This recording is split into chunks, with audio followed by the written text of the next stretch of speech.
Então, deixa eu ver se ele está gravando, ainda não começou. Bom, vamos lá. Então, o Leandro Marlon faz pesquisas, né, é doutorando no grupo Educamídias, eles vão apresentar o grupo Educamídias, e a Ana Paula, também doutoranda, participa também do grupo Educamídias. Vou deixar para vocês se apresentarem, que eu acho que fica mais dinâmico, e aí estão com a palavra. Boa noite. Ana, acho que então você poderia começar com a sua apresentação, que aí eu faço a minha e já emendo com a do grupo e essa parte inicial. Ok. Boa noite a todos. Eu sou a Ana Paula Alencar, eu sou doutoranda do programa de pós-graduação em mídia e cotidiano da UF. Participo, né, do grupo de pesquisa do Educamídias, é um dos grupos de pesquisa que eu participo. Eu estudo, no meu mestrado, durante o meu mestrado, eu estudei sobre desinformação e sobre a relação dos professores com a informação e com a desinformação e como que essa relação dos professores se desdobrava na prática docente. Tá aqui hoje com essa oficina, fazendo essa oficina para os professores da rede municipal de Niterói, é muito importante para mim, porque a minha pesquisa de dissertação eu fiz uma entrevista com professores da rede, alguns professores eu já vi que me deram entrevista, estão aqui nessa oficina. Parte dessa oficina é resultado da minha pesquisa, partiu da minha pesquisa de mestrado, que se desdobrou e que eu encontrei formas e trouxe. Nessa oficina está um pouco do resultado da minha pesquisa de dissertação, a minha dissertação de mestrado. Então, é muito importante para mim, eu fico muito feliz de estar aqui com os professores da rede. Para mim, não vou dizer que é fechando um ciclo, porque não se fecha, né? É o aprendizado e essa troca tem que ser contínua, mas para mim é muito importante estar aqui. Leandro. Boa noite a todos. Todo mundo, em tese, me conhece como Leandro Marlon, enfim. Eu também faço parte do Educamídias desde que ingressei no meu mestrado que eu fiz no Mídia e Cotidiano da UF. Atualmente eu estou realizando meu doutoramento em Mídia e Cotidiano e também em Sociologia Política aqui na Estadual do Norte Fluminense, né, que eu estou morando em Campos dos Goytacazes. Basicamente, é sempre um prazer de estar em contato com professores, porque na minha pesquisa de mestrado eu lidei sobre usos, não usos, como usam e como as tecnologias penetram, de certa forma, no cotidiano da escola. E aí, atualmente, eu sigo numa dupla formação que dialoga muito com a oficina que a Ana, né, traz do mestrado dela, que é pesquisar as formações que são dadas ou ofertadas ou disponibilizadas a professores, especialmente da educação pública, e também como uma política pública específica está entrando, de certa forma, nas escolas e como ela tem permitido ou não mudanças de comportamento, enfim. Então, a oficina vai ter um pouco dessa cara do grupo, né, do que a gente vai propondo. Primeiramente, gostaria de estar agradecendo, né, a coordenação de mídias e novas tecnologias da Prefeitura de Niterói, aqui com a professora Carla, com a Heloísa, e eu e a Ana, a gente vai estar apresentando, então, para vocês essa oficina, né, que nós chamamos de Ler, Compreender e Produzir com as Mídias na Escola. Para começar, né, e entregar para a Ana, que ela vai estar explicando o objetivo e como a oficina vai estar funcionando, eu vou falar rapidinho de onde nós viemos, especificamente do nosso Educamídias. Ela faz parte, né, do nosso grupo de pesquisa, do programa de mídia cotidiana aí da UF em Niterói, que é da área de ciências da comunicação e informação na CAPES. A nossa concentração de estudos ela é vinculada a uma dinâmica de discursos midiáticos e práticas sociais. Então, a gente sempre vai estar pensando, e aí a oficina é um retrato disso, na relação da mídia, das mídias, das tecnologias, com a vida cotidiana. Porque a gente vai estar sempre tentando se debruçar em contradições, em potencialidades que discursos midiáticos, relações ideológicas, referências culturais, práticas sociais vão poder estar dinamizando a nossa atuação enquanto professores, enquanto pesquisadores. Então, para a gente, quando a gente busca discutir a relação de comunicação com a educação, a gente sempre vai estar considerando a cotidianidade, né? As intencionalidades postas ao nosso cotidiano. Então, a gente sempre vai estar procurando tratar temas que desafiem o cotidiano escolar, como a desinformação, né, que a gente vai estar vendo aqui na oficina. E elas vão estar sempre se relacionando com nas múltiplas áreas da interface. Não sei quantos de vocês, às vezes, eu sempre falo tropeçar com algum conceito, enfim, tem comunicação, mídia educação, media literacy, media education, sociedade da informação, enfim, a gente tem várias nomenclaturas que a gente pode estar se apropriando, enfim, e dialogando. Então, as nossas pesquisas, de maneira geral, no grupo, elas estão sempre envolvendo, ali tem alguns tópicos, letramento midiático, o papel dos agentes formadores nesse processo de mediatização. A gente pensa a inserção das linguagens, das práticas midiáticas, isso sempre em diálogo, tanto com a educação formal quanto informal. E isso no sentido de estar pensando uma formação crítica na sociedade. E aí, aqui nesse ponto, quando a gente começa a introduzir as nossas considerações sobre a questão de crítica, a gente vai estar explicando a proposta de nossa oficina, que a Ana vai estar falando para vocês.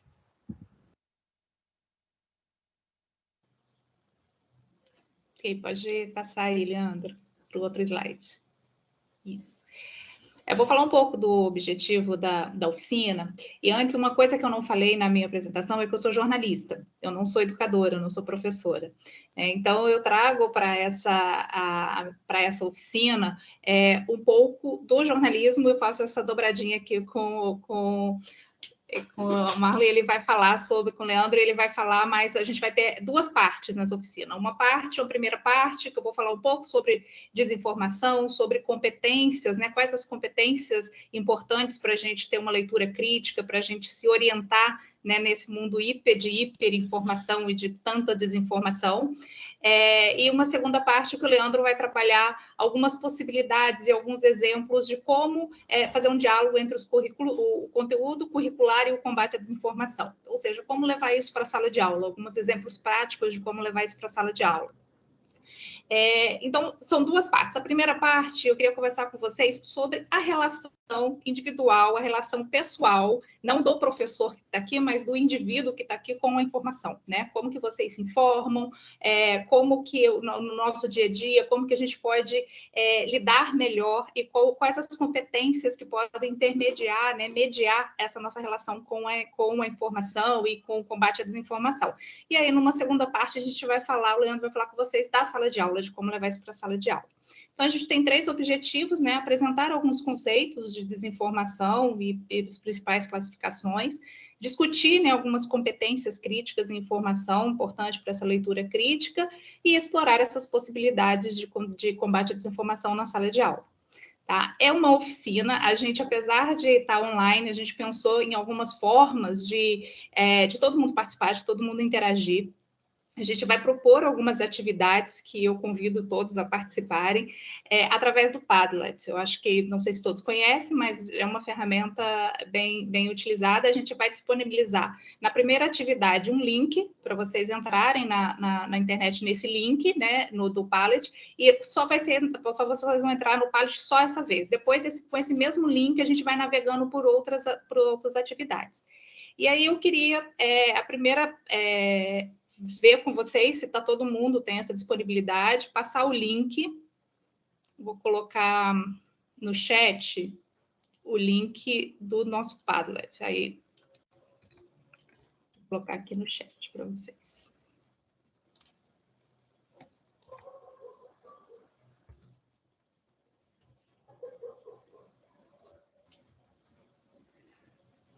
Aí eu queria convidar vocês a clicarem nesse link para entrar no Padlet. Primeiro, antes da gente começar a atividade, que a gente já vai começar com uma atividade, só queria ver com vocês se todo mundo entrou. Não, todo mundo conseguiu acessar. E aí, dentro do Padlet, eu só peço para vocês prestarem atenção nas barras de rolagem horizontal e vertical, e em cada etapa, né, vocês vão ter que clicar para a próxima atividade. Então, a gente vai fazendo isso juntos. Queria ver com vocês, abro o microfone, eu falo no chat, se todo mundo conseguiu entrar no link da atividade. Já estou lá. Olha, eu ainda não consegui. Eu estou no celular, então para ir para lá e para cá, para mim é complicado um pouco. Se alguém não conseguir não conseguir entrar no Padlet, pode participar das atividades pelo chat. O que a gente pedir para colocar lá, pode colocar aqui no chat, se for mais fácil. Mas quem conseguir, tá ok. É mais dinâmico por lá, porque todo mundo vê e todo mundo participa, né? Então, e aí, quem não conhece o Padlet, uma vez no Padlet, a hora que clicar na primeira atividade, clicar na primeira atividade, vai aparecer um botãozinho rosa com um mais no canto inferior direito.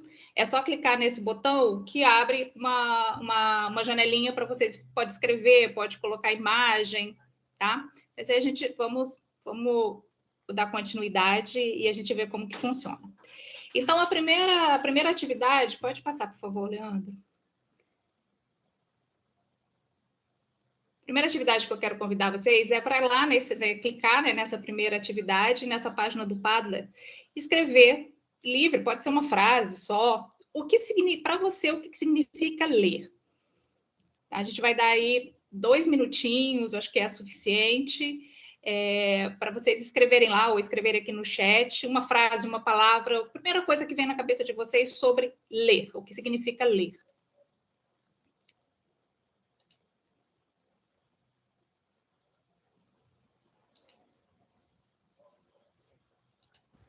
Ana, acha válido eu abrir Oi. aqui o Padlet e transmitir a tela do que foi entrando?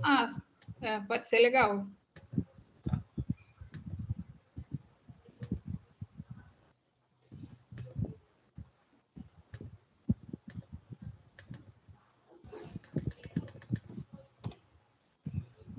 Confirma aí se entrou. Isso, entrou.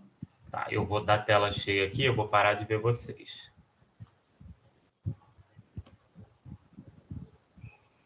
Isso, a gente vê ali, né, na parte de cima, que tem uma reticência ali se mexendo, que as pessoas estão escrevendo. É coisa muito simples, tá, gente? Uma frase, uma palavra.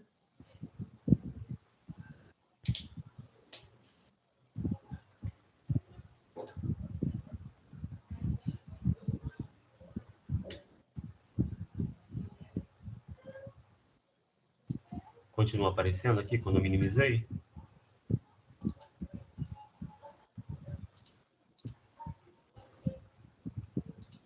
Não, ficou, para mim está aparecendo uma tela branca. Ah, tá, deve ser Voltou. sair.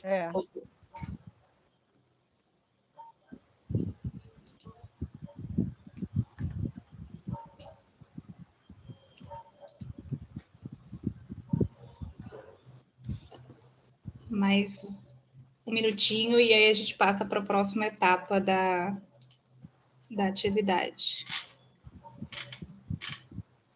A Michele colocou aqui no chat, né? Ler é uma leitura do mundo.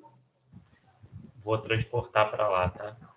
É isso que eu ia falar, se queriam que eu colocasse, mas você vai botar, né, Leandro? Bota lá.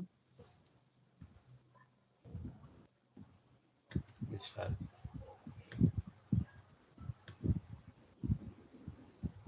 Apareceu aqui embaixo algumas. Vim arrastando aqui para. Eu rolei aqui que eu vi que agora já tem outras coisas aqui. Leitura do mundo, decodificação de códigos, leitura do mundo, leitura, interpretar as palavras e compreender os significados. Alguém colocou uma imagem muito bonita aqui.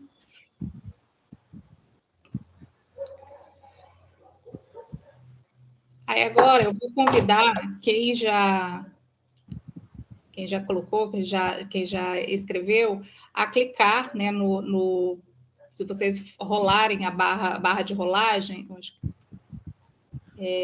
vai aparecer no canto direito, próxima atividade. E aí, a próxima atividade, você pode passar aí, Leandro, para a próxima atividade? Compartilhar a próxima. Agora, eu queria que vocês escrevessem, convidar vocês a escrever o que é leitura crítica, né? Primeiro, o que foi, a gente colocou lá, o que é ler, e o que muda quando vocês pensam numa leitura crítica, né? O que muda do que vocês colocaram lá? Pode ser também a mesma coisa, uma palavra, uma frase, o que é leitura, o que significa leitura crítica para você?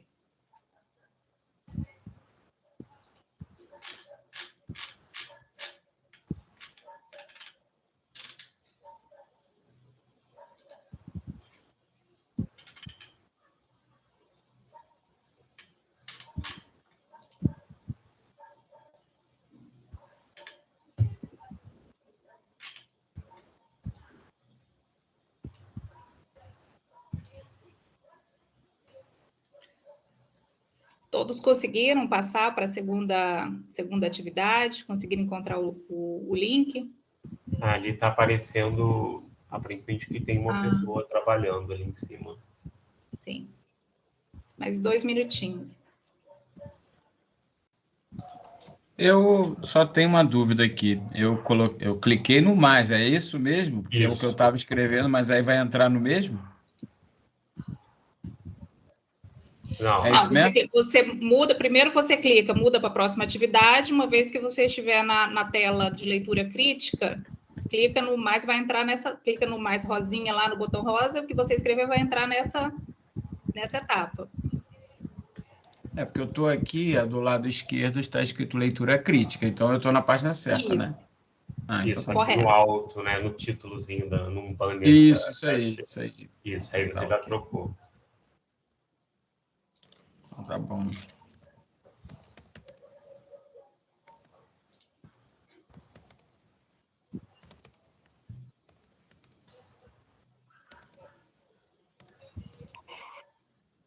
Esse maisinho aí, eu não estou conseguindo visualizar aqui no meu celular. Tá onde? Ele fica no canto inferior direito. Se você for bem para o final, você consegue mostrar aí, Leandro? Eu tô abrindo aqui pelo meu celular para justamente poder estar falando certinho onde está no celular. No celular aparece na parte de baixo. Isso. É numa barra branca, é no meio da tela embaixo. Isso. Deu para ver aqui no celular? Eu tô... É na parte... É no meio do celular lá embaixo, um botãozinho rosa redondo. É como se fosse uma barra de funções aqui embaixo. Aí é o botãozinho rosa. Apareceu? É porque se a tela da reunião estiver na frente, tem que arrastar a tela da reunião um pouquinho para o lado. Tá. Às vezes fica na frente. Eu tô logado pelo computador. E quando a gente muda de aba...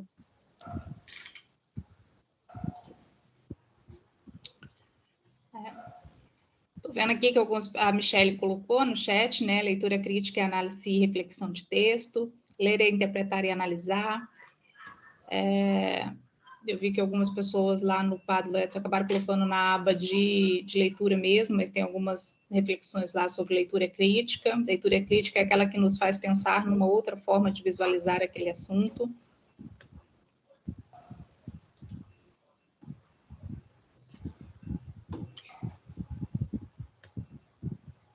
Ótimo. Bom, nós vamos seguir por conta do tempo, mas a ideia aqui nessa primeira atividade era a gente fazer uma imersão nisso, né? Pensar um pouco o que a gente traz de referência de leitura, o que é leitura crítica para a gente. E aí, Leandro, você pode voltar para a apresentação, por favor? Só um minuto.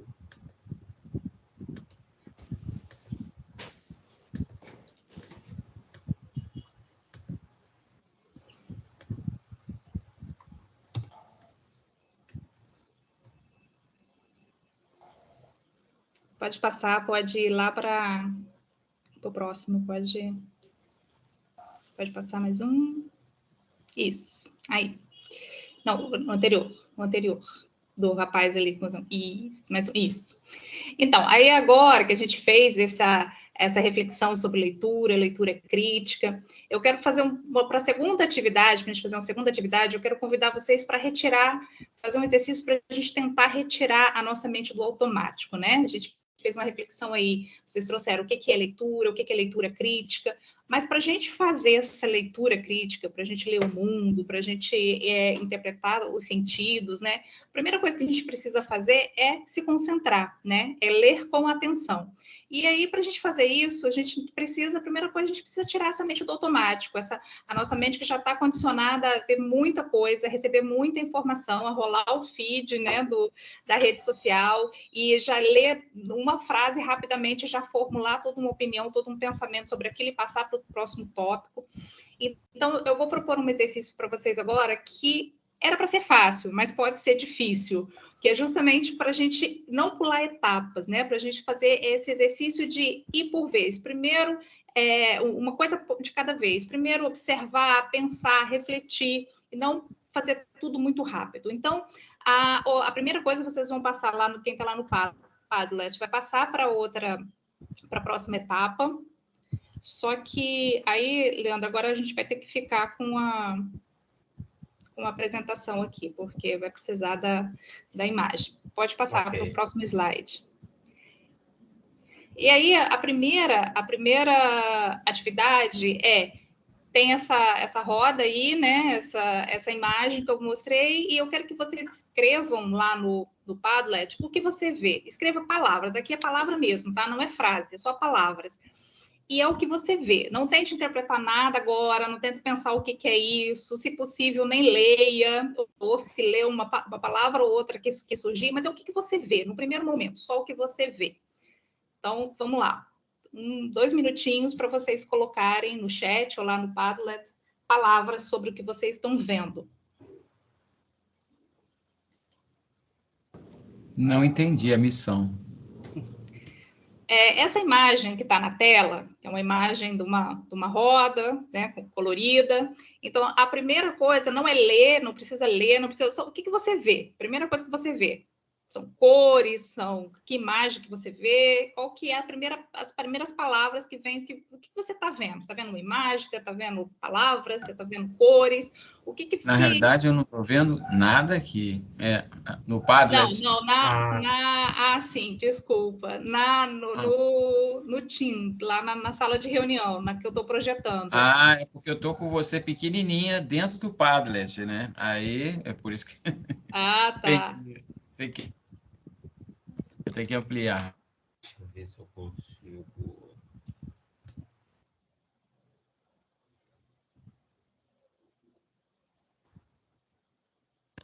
Entendi. Tem que abrir lá.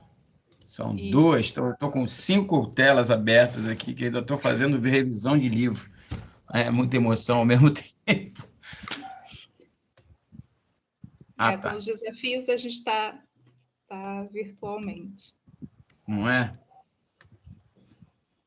Reféns da tecnologia. Deixa eu ver se alguém já colocou alguma coisa aqui. A Simone colocou círculo colorido. Mais um minutinho para vocês colocarem. Aí que eu tenho que abrir o outro aqui. Se for mais simples e mais fácil colocar no chat... já círculo colorido, um círculo dividido, um círculo colorido com palavras.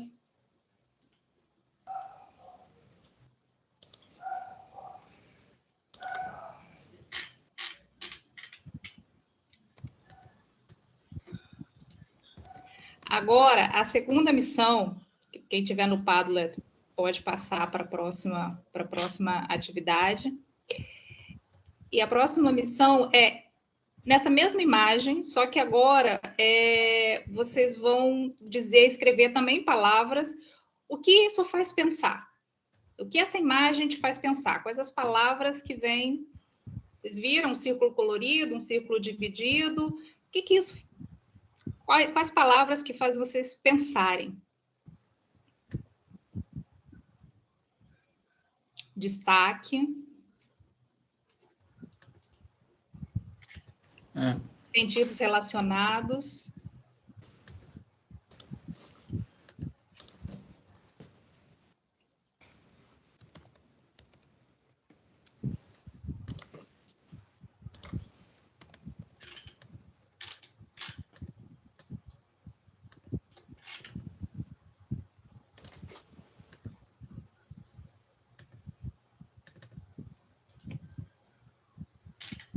Ana, Temas formulados. eu estou tentando fazer uma gambiarra aqui, vê se entrou aí no Padlet. Eu estou tentando levar o círculo para lá, tentar ajudar. Tá. Comandos. Entrou. Deixa eu ver se eu estou... Agora está no Padlet, Leandro. Ótimo. Agora fica melhor que eu fico com menos uma página aqui para abrir. Palavras-chave. Ótimo. Aí agora vamos para a terceira e última tarefa aí com essa imagem, que é, vocês vão passar para a próxima atividade.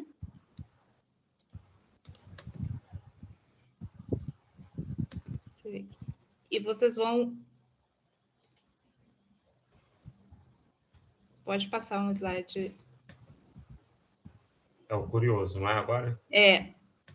O que vocês vão escrever em forma de pergunta agora, não palavras. O que essa imagem, o que te deixa curioso vendo essa imagem? Que tipo de curiosidade que vem na sua cabeça vendo esta imagem?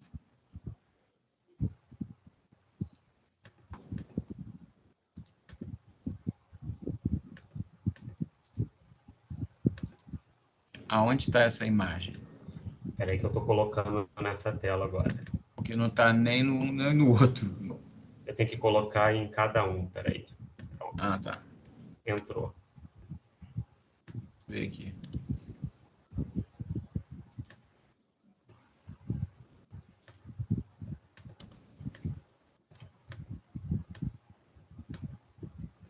Ah, tá. Chegou. Isso. O que deixa você curioso, é isso? Escreva perguntas. Em relação a... Mas esse não é o anterior? A relação é sempre a mesma imagem, né? Sempre a mesma imagem, né? Sempre a mesma imagem. Primeiro momento que te fez pensar, o que você estava vendo, depois o que te fez pensar e agora o que te deixa curioso. Sempre sobre a mesma imagem. Deixar aí mais 2 minutinhos.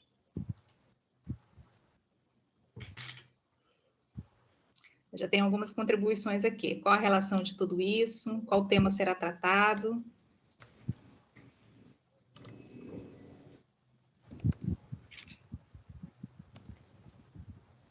A Michelle colocou aqui no chat que tipo de assunto.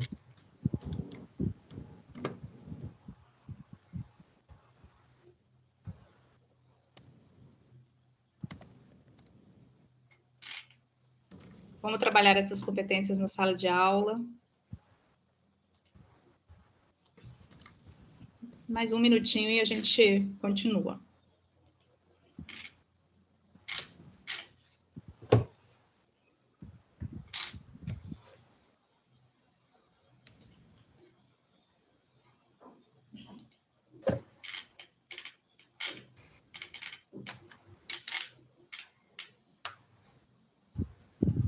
Tá bem envolto em mistério esse trabalho de vocês, hein? O que é isso, hein? Não sei para onde vocês estão querendo ir. Estou meio lost aqui. Tudo será esclarecido. Envolveu ética, né? Pelo menos vamos ver, né?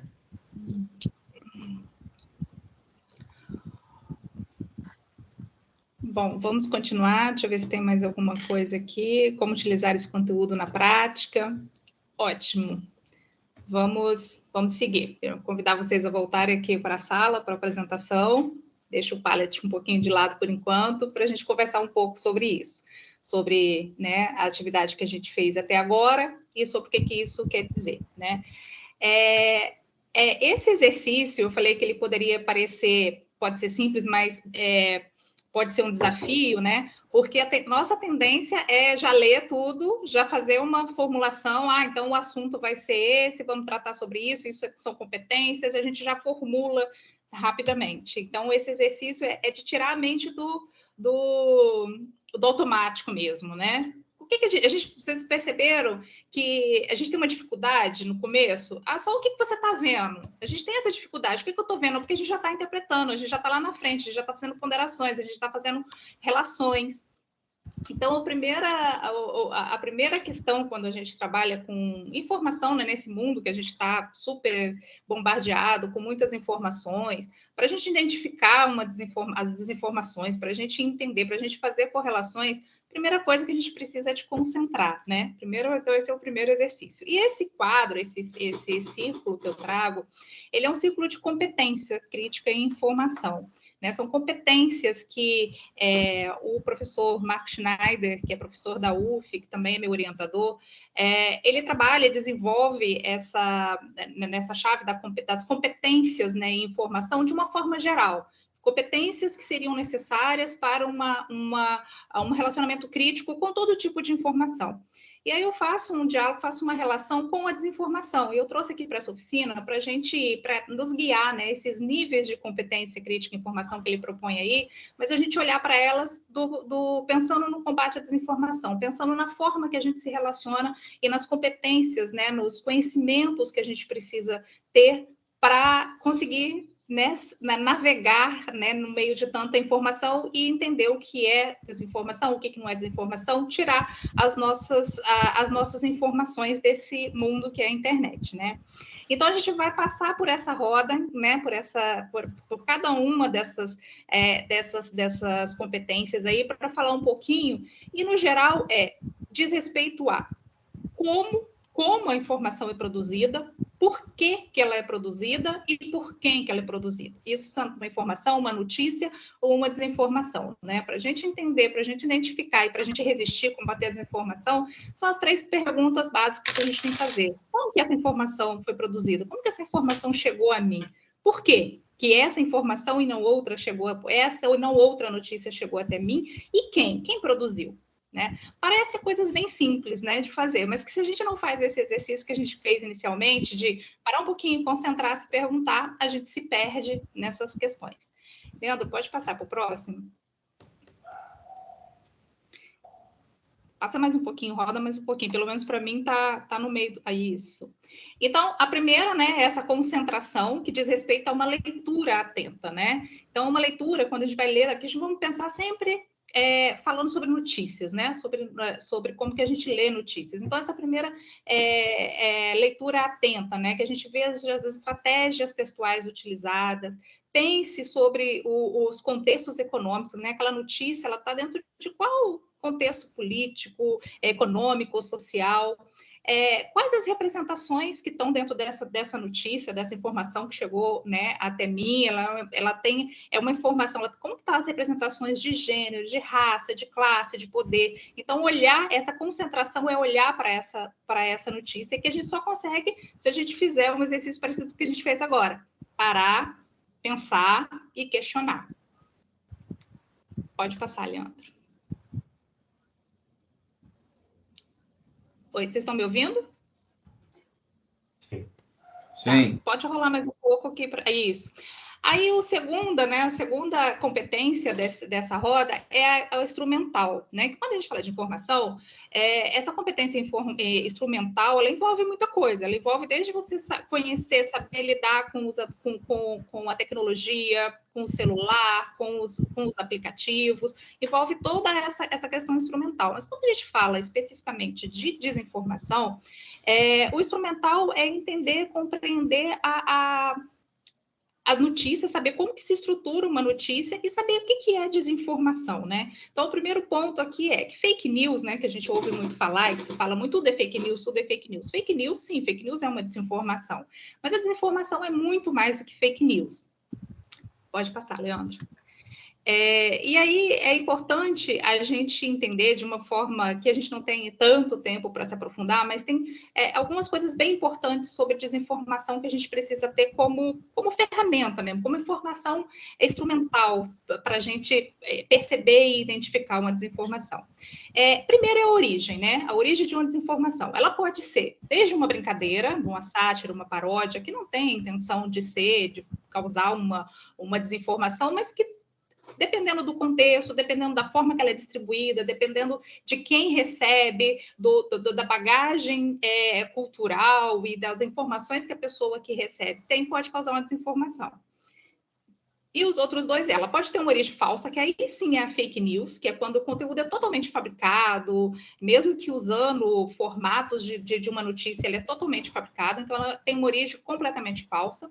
E outro grupo de desinformação é a desinformação que tem origem verdadeira, e que ela pode ter até mais perigosa, né? Que são a parte da verdade, né? Então, é uma informação que ela é verdadeira, mas ela está ali com um contexto, fora de um contexto, fazendo uma falsa conexão, ligando uma imagem, uma fala a contextos diferentes. Meia verdade, só tem uma parte da informação, informações ou informações que não são ditas, que não são apresentadas, né? E essas origens da desinformação, elas têm uma série infinita de mecanismos, mas que todos os mecanismos, elas sempre tendem a 3 estratégias, né? Elas sempre atendem a 3 estratégias. Ou é uma estratégia de omissão, que é silenciar a informação, bloquear a informação, fazer com que as pessoas não consigam chegar a uma informação, ou simplesmente não falar sobre um assunto. Então, você omite uma informação, é uma forma de desinformar pelo não conhecimento. Outra estratégia é enganando, que aí como que se engana falando, inclusive, verdade, né? Descontextualizando, simplificando assuntos que têm muitas perspectivas, simplificando, né? No A ou B, no certo ou errado, em só 2 lados. Separar fatos de consequência, dá só os fatos, mas não discute aquelas consequências, ou apresenta só as consequências, mas não dá um panorama dos fatos que chegaram àquela consequência, e isso leva ao engano. E tudo isso junto leva à indução, né? Várias formas de induzir as pessoas a pensarem, de induzir as pessoas a formarem uma opinião ou um conhecimento sobre determinado assunto. Então, isso é possível, invertendo o mais importante, o menos importante pelo o mais importante pelo menos importante, fazendo uma inversão de valores, induzindo, né, através de pode orientar ou desorientar, e dos mecanismos muito usado para isso é a inundação, é muita informação sobre um determinado assunto, com informações irrelevantes sobre um tema que confundem, ou informações sobre o que a gente chama de cortina de fumaça, né? Que a gente está bem acostumado aí com o termo cortina de fumaça, muitas informações sobre um assunto que não é relevante, enquanto outro assunto não é tratado. Então, tudo isso é desinformação, não só a fake news, não só a informação fabricada. Né? Pode passar, Leandro. E aí, o que a gente, né, o que é preciso fazer, né? A primeira coisa que a gente pensa em tudo isso, é preciso fazer perguntas, né? Lembra lá do nosso exercício inicial? O que te deixou curioso? Você olhou para uma imagem, você viu algumas coisas, isso aquilo te fez pensar, e depois, o que te deixou curioso? Então, é preciso fazer perguntas, né? E como que a gente faz perguntas para identificar a desinformação, mesmo quando a desinformação está, né, com uma roupagem de verdade ou está usando partes da verdade. Pode passar, Leandro. Então, existem alguns protocolos, né, que provavelmente alguns de vocês já viram, o Educamídia, o programa Educamídia divulga bastante alguns protocolos, que parece bem simples, mas que às vezes é muito difícil a gente trazer para o nosso dia a dia. Então, é isso que eu queria propor para vocês, essa reflexão, sabe? Parece que é coisas, né, óbvias de falar, mas que é muito difícil a gente trazer no dia a dia, né? Que é, primeiro, você receber uma informação, né? Pausar, olhar um pouco para aquela mensagem, investigar a fonte, né? Você sabe sobre quem escreveu, sobre quem publicou, a gente fala muito disso, né? Procurar a fonte, saber qual é a fonte, mas isso é preciso de tempo para parar e investigar. Buscar informações mais completas, então, né, uma das formas de desinformar é omitindo, fragmentando, dando só uma parte, mas se a gente fizer uma busca maior, a gente encontra as pontas, né? Uma das vantagens que a gente tem de ter muita informação na rede é que se a gente buscar, se a gente conhecer fontes, se a gente tiver um repertório, né, de fontes para buscar, a gente consegue juntar todas as pontas, juntar as informações, buscar a informação completa, e aí conhecer a história completa, né? Conhecer o contexto. De uma forma mais simplificada, pode passar, Leandro. de uma forma mais simplificada, a gente tem esse protocolo, né? Que é EPA, peraí, o quê? O EPA é a informação causou algum choque, surpresa, raiva, porque a emoção é a principal ferramenta da desinformação, né? Então, se uma informação chegou para você, você viu de qualquer forma que você tenha recebido, aquilo te causou alguma emoção? EPA, peraí, né? E esse peraí é novamente o pause, né? Não passe adiante, não já formule a opinião, vá para e o quê, né? Dedica um tempo, novamente um momento para investigar aquela informação. Então, isso, né, nos leva à próxima parte, né, da nossa roda aí de competências, que é o gosto. O gosto também é uma competência a ser desenvolvida. O gosto pelo pensamento questionador, e o gosto pelo pensamento questionador significa questionar o nosso próprio gosto. Por que eu gosto disso? Por que eu tenho esta opinião? Por que eu penso dessa forma? Quais as referências que eu tenho?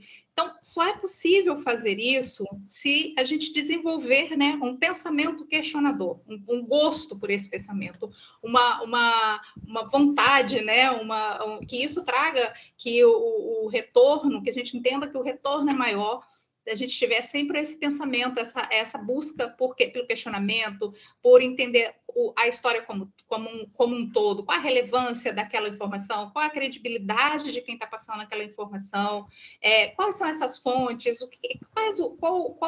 como que foi tratado, né? Essas informações foram tratadas eticamente. Então, fazer todas essas perguntas, né? E aí, pode passar, Leandro. E um outro ponto, né, que a gente tem outra competência, né? A partir daí a gente já concentrou, né? A gente consegue esse tempo sabe dos protocolos, sabe o que é desinformação, tem um conhecimento mais amplo, entende o que é desinformação. A gente tem essa vontade, esse gosto pelo pensamento questionador. Então, se falando de notícia, a próxima coisa é a gente ter critérios, né? Ter um pensamento questionador sobre a relevância, né? E para a gente pensar na relevância da notícia, a gente tem um termo que é importante, que é o valor notícia. Né? Quais são os critérios, né, que definem que acontecimentos ou que notícias são interessantes, significativas e relevantes para serem transformadas em notícia?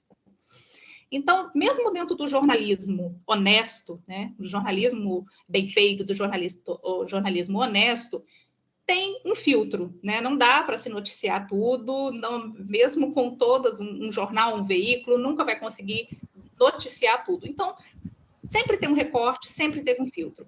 Quando a gente fala de desinformação, de um conteúdo intencional e enganoso, tem esses filtros também. Então, fazer esta pergunta, né, sobre a relevância daquela notícia, quando está recebendo uma informação, recebendo uma notícia, principalmente se essa informação está sendo bombardeada, né, você está recebendo essa informação de todos os lados, é muito importante parar e pensar na relevância. Por que isso é relevante? Por que isso está chegando até mim? Por que está sendo vinculado novamente essa informação e não outra?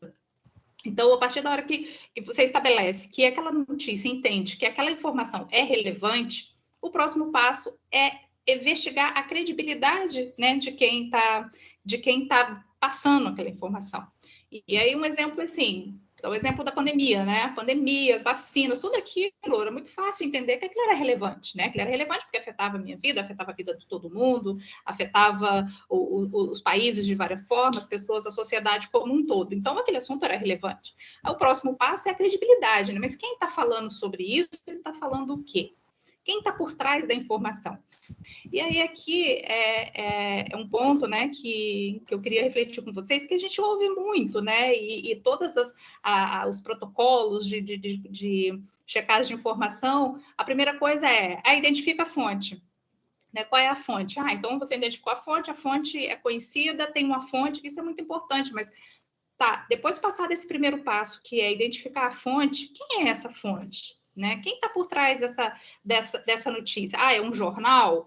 É um blog? Eu conheço essa pessoa, esse jornalista que está nesse blog? Qual é a história por trás? É um veículo? É um jornal? Tá, é um jornal conhecido, é um portal de notícia. Mas quem é esse portal? Como esse portal ele se posiciona?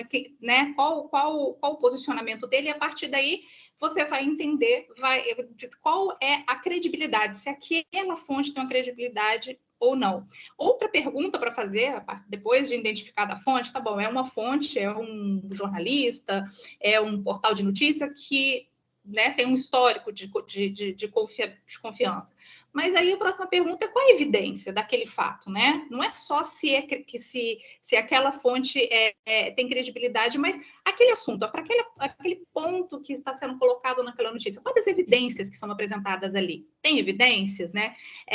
Ou é só baseado em opinião? E mesmo quando é um artigo, uma coisa de opinião, a opinião está baseada em quê? Em quais fatos? As evidências são apresentadas, uma coisa muito importante para a gente pensar é que preservar a fonte, não dar a fonte, é importante, sim, é uma prerrogativa do jornalismo em alguns casos. Em alguns casos a fonte precisa ser preservada. Em outras, não. Se eu estou falando de um dado, onde que eu consegui aquele dado? Na maioria das vezes, a fonte não precisa ser preservada. Na maioria das vezes, a fonte pode ser fornecida. Então, quais as fontes que essa matéria está me dando? Quais as evidências do que está sendo dito, né? E o mais importante, o que outras fontes dizem? Tá bom, essa fonte ela é confiável, ela tem credibilidade, mas o que outras fontes estão dizendo? Estão falando coisas parecidas sobre esse assunto? Estão trazendo coisas que essa fonte, mesmo tendo a minha credibilidade, ela não abordou? Ou outra fonte está abordando temas de outra forma, outra perspectiva? Isso é importante. Pode passar, Leandro. Leandro? E aí, por fim, a gente chega na ética, né? Que é também olhar, né? A partir dessa análise, olhar como que a ética, como que aquela informação, como que aquela fonte, como que foi criado, como que foi organizado, como que foi avaliado o uso daquela informação do ponto de vista ético, né? Que o ético é o bem e o mal no uso da informação, né? A ética pode ter muitos significados e gerar muita discussão, mas no final é isso. O bem e o mal, né? A forma de se usar a informação. A informação foi usada de forma para o bem, ou a informação foi usada de forma para gerar algum mal, né? A informação, avaliar a forma que aquilo foi conduzido. Então, a ética da informação é isso, o bem e o mal no uso da informação. Como que aquela informação foi usada e foi transmitida? Pode passar, Leandro. Então, novamente, o que eu queria deixar para vocês aqui é fazer perguntas, né? Então, como identificar a desinformação, como se prevenir, né? Como enfrentar a desinformação, fazendo perguntas, né? Como selecionar, como me movimentar no meio de toda essa hiperinformação, de tantas informações fragmentadas, fazendo perguntas que vão chegar a uma conclusão. E aí a gente chega na última etapa, né, do ciclo, do último nível de competências, que é finalmente a competência crítica, né? Tudo isso que eu passei até agora, eu acho que é uma forma da gente tangibilizar um pouco quando a gente fala de pensamento crítico. Eu preciso ter o pensamento crítico, é importante desenvolver o pensamento crítico.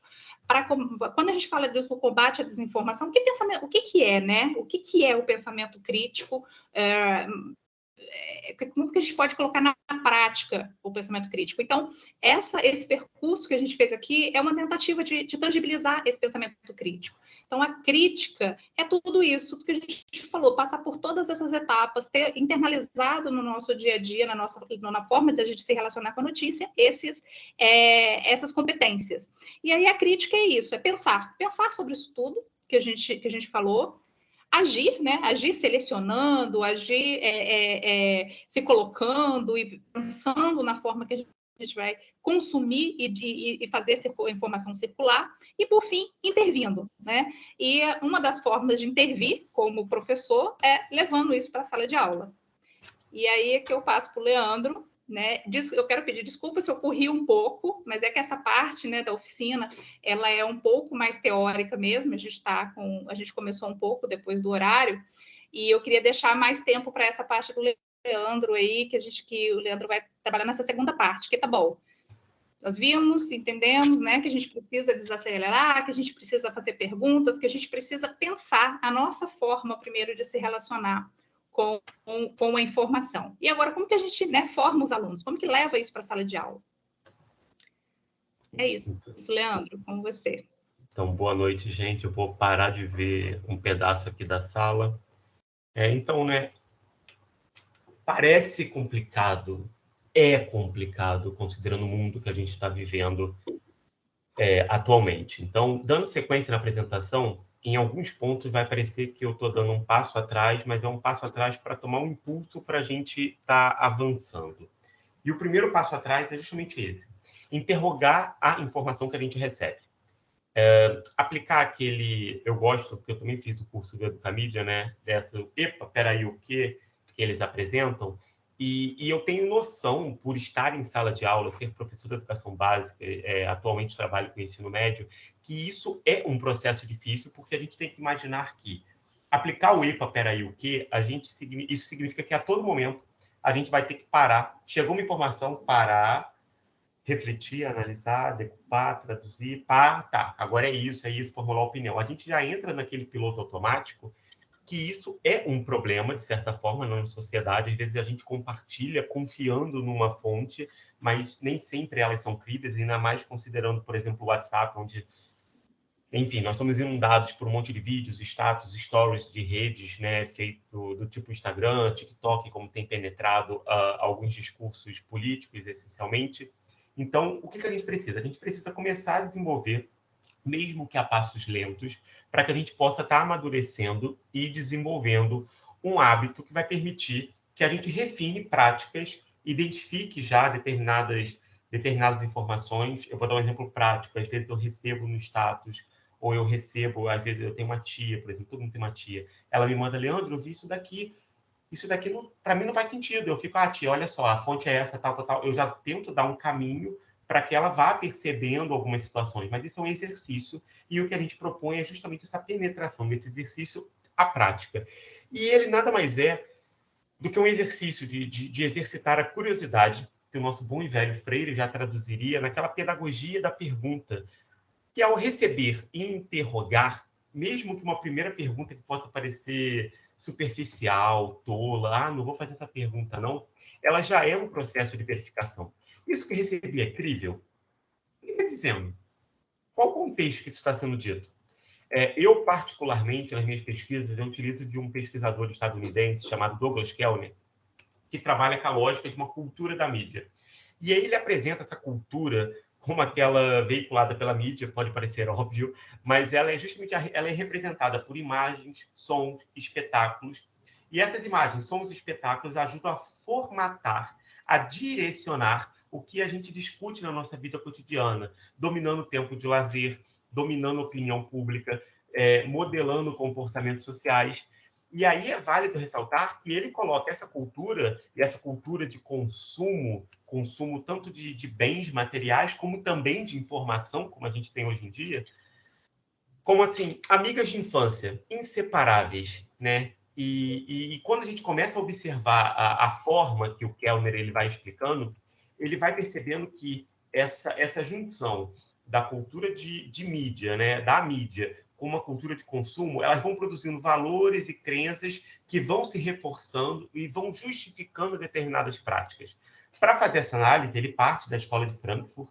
Eu não vou entrar nessas discussões, né? Mas, enfim, uma galera mais crítica, Ardoro, Horkheim, com algumas ressalvas que Frankfurt merece receber, com os estudos culturais. Então, o que ele procura estar fazendo? Ele procura teorias para estar observando as mídias, para poder explicar como alguns objetos característicos, algumas produções que existam, possuem discursos sociais encravados nessas produções. Então, é como se a gente pegasse uma rede social, eu vou pegar aqui o Twitter, por exemplo, e entender qual é aquela dinâmica, porque quando o Twitter propõe a utilização de mensagens curtas para transmitir informação, ele está querendo também potencialmente acelerar o tempo da informação que a gente recebe, porque a gente passa a receber aquela informação já com uma pequena manchete, um pequeno título, uma pequena frase, e aí a gente consome, entre aspas, toda uma ideia a partir de um fragmento de uma parte de algo que faz parte, né, já de algo maior, enfim, de um sistema mais complexo. Então, quando a gente para e pensa a partir do Kellner e observa os processos de produção, distribuição e recepção, que é o que a Ana, de certa forma, apresenta a partir das competências críticas, a gente começa a considerar que, sim, isso me foi dito, mas eu também sou capaz de pensar. Sendo capaz de pensar, eu sou capaz de emitir uma interpretação, um julgamento. Então, eu também sou capaz de produzir. Então, a gente coloca a cultura da mídia, a cultura em esfera macro, como um terreno de disputa. E considerando que nós estamos aptos a disputar essa construção e essa narrativa, e questionar e problematizar, a gente consegue mobilizar atores que vão agir e reagir por meio dela. Então, quando a gente pensa assim, a gente rejeita a popularidade como um indicador de popularidade, né? Enfim, de fama, de justificativa, o que se torna meio óbvio. Não é porque, enfim, a gente tem exemplos recentes no Brasil, não é porque determinado cantor, enfim, demonstra apoio a A ou B, que isso significa que eu tenho que transferir uma crença. A gente também tem que questionar quem é esse ser popular ou esse ser que está usando de uma determinada prerrogativa para justificar uma credibilidade. Eu sempre dou exemplo, né? Isso vale muito para aquelas propagandas quando um atleta famoso, enfim, um artista, um ator, recomenda um determinado remédio. Todo mundo tem um exemplo de um medicamento desse tipo. A gente está vinculando a popularidade dele ou dela, né, a pessoa que esteja transmitindo isso, ao produto. Porque quem é essa pessoa para estar atribuindo essa credibilidade? Isso é um risco. A gente assume claramente essa ideia quando vê uma atriz falando de um remédio de dor de cabeça, sabendo, ela é uma atriz, ela está numa propaganda, enfim. Mas isso também se transfere a outros elementos da vida. Então, quando a gente passa a questionar e a problematizar a informação, e aí aqui eu tratei de uma peça publicitária, a gente passa também a pontos a identificar as fontes, né? Que é, ok, eu recebi isso, mas quem enviou a informação não é fonte. Por quê? Perseguir o caminho da notícia é mais importante, porque quem me enviou, no caso uma tia, ela provavelmente se lidou com isso por um mensageiro de mensagens do tipo WhatsApp, Telegram.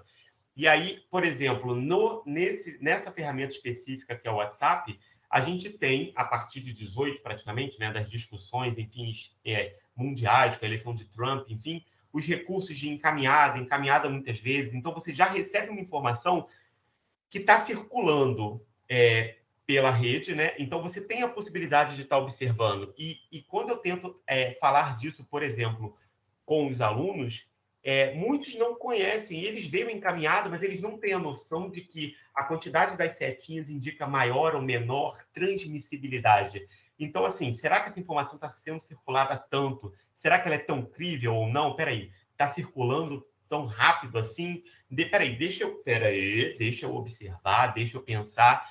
E esse exercício constante requer também uma atenção plena nos preconceitos, né? Que a gente carrega com uma fonte A ou B. Por exemplo, a gente questiona, como a Ana colocou do Valor Notícia, enfim, né? Que as empresas jornalísticas elas possuem vieses ideológicos através das suas linhas editoriais, mas também é importante saber se os nossos preconceitos estão direcionando as nossas observações sobre a informação recebida.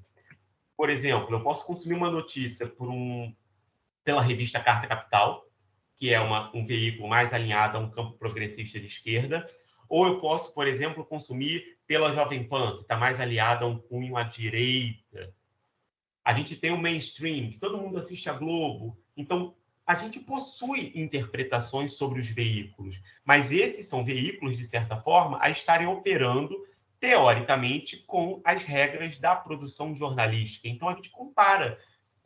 Eu faço um exercício, né, que a gente precisa estar passando aqui por esse geral, mas quando a gente trabalha, a gente permite a que a gente também exercite o nosso olhar por uma múltipla variabilidade de fontes. Eu vou dar um exemplo aqui, pontual, eu não lembro se eu vou falar mais para frente, porque a minha memória às vezes confunde, mas eu sou professor de História na rede estadual, e sempre quando eu trabalho, sempre é pesado, né? Mas assim, nos últimos 4, 5 anos, quando eu trabalhei com a temática da ditadura civil-militar, quando a ditadura completou 50 anos, os veículos emitiram edições especiais. Então, tem uma revista Época, uma revista Carta Capital, uma revista Caros Amigos, uma revista Veja, uma revista Isto É.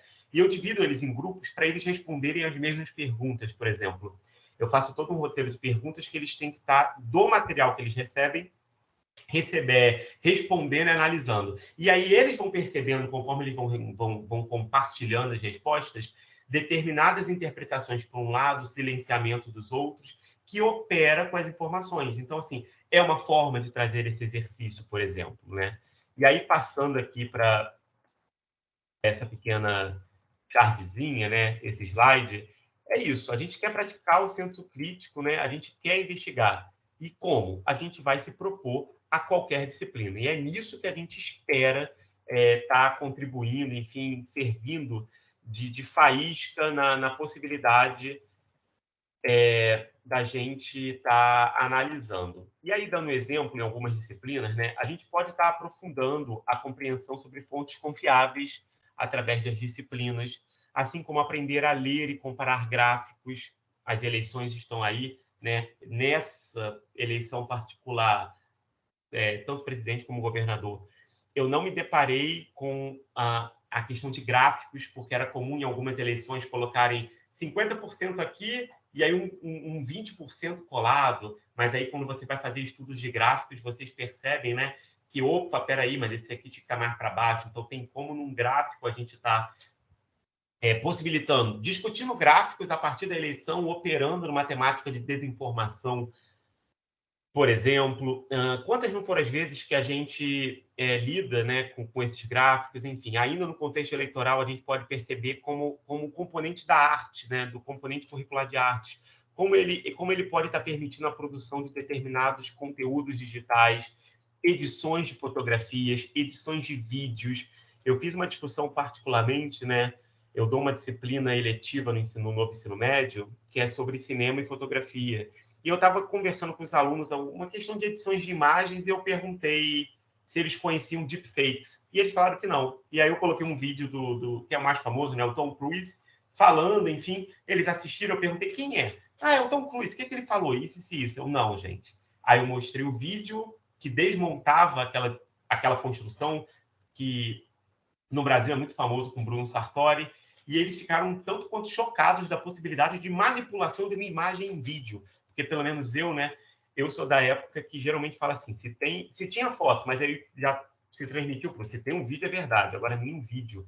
Então, pensando na história, que é a minha área, né, a gente tem como utilizar as fontes primárias no exemplo que eu dei para justamente poder discutir. E eu nem preciso falar das linguagens, que propriamente, considerando o ensino fundamental 2 e o ensino médio, tem campos específicos dentro da base nacional que discute o uso do jornalismo, das imagens, enfim. E aí a gente vai estar comparando. E pegando o exemplo das linguagens ainda, não sei também se eu falo muito rápido, eu sempre, quando eu vou discutir a temática da Guerra Fria com os meus alunos, né, eu sempre coloco um exemplo de mostrar o poder das palavras.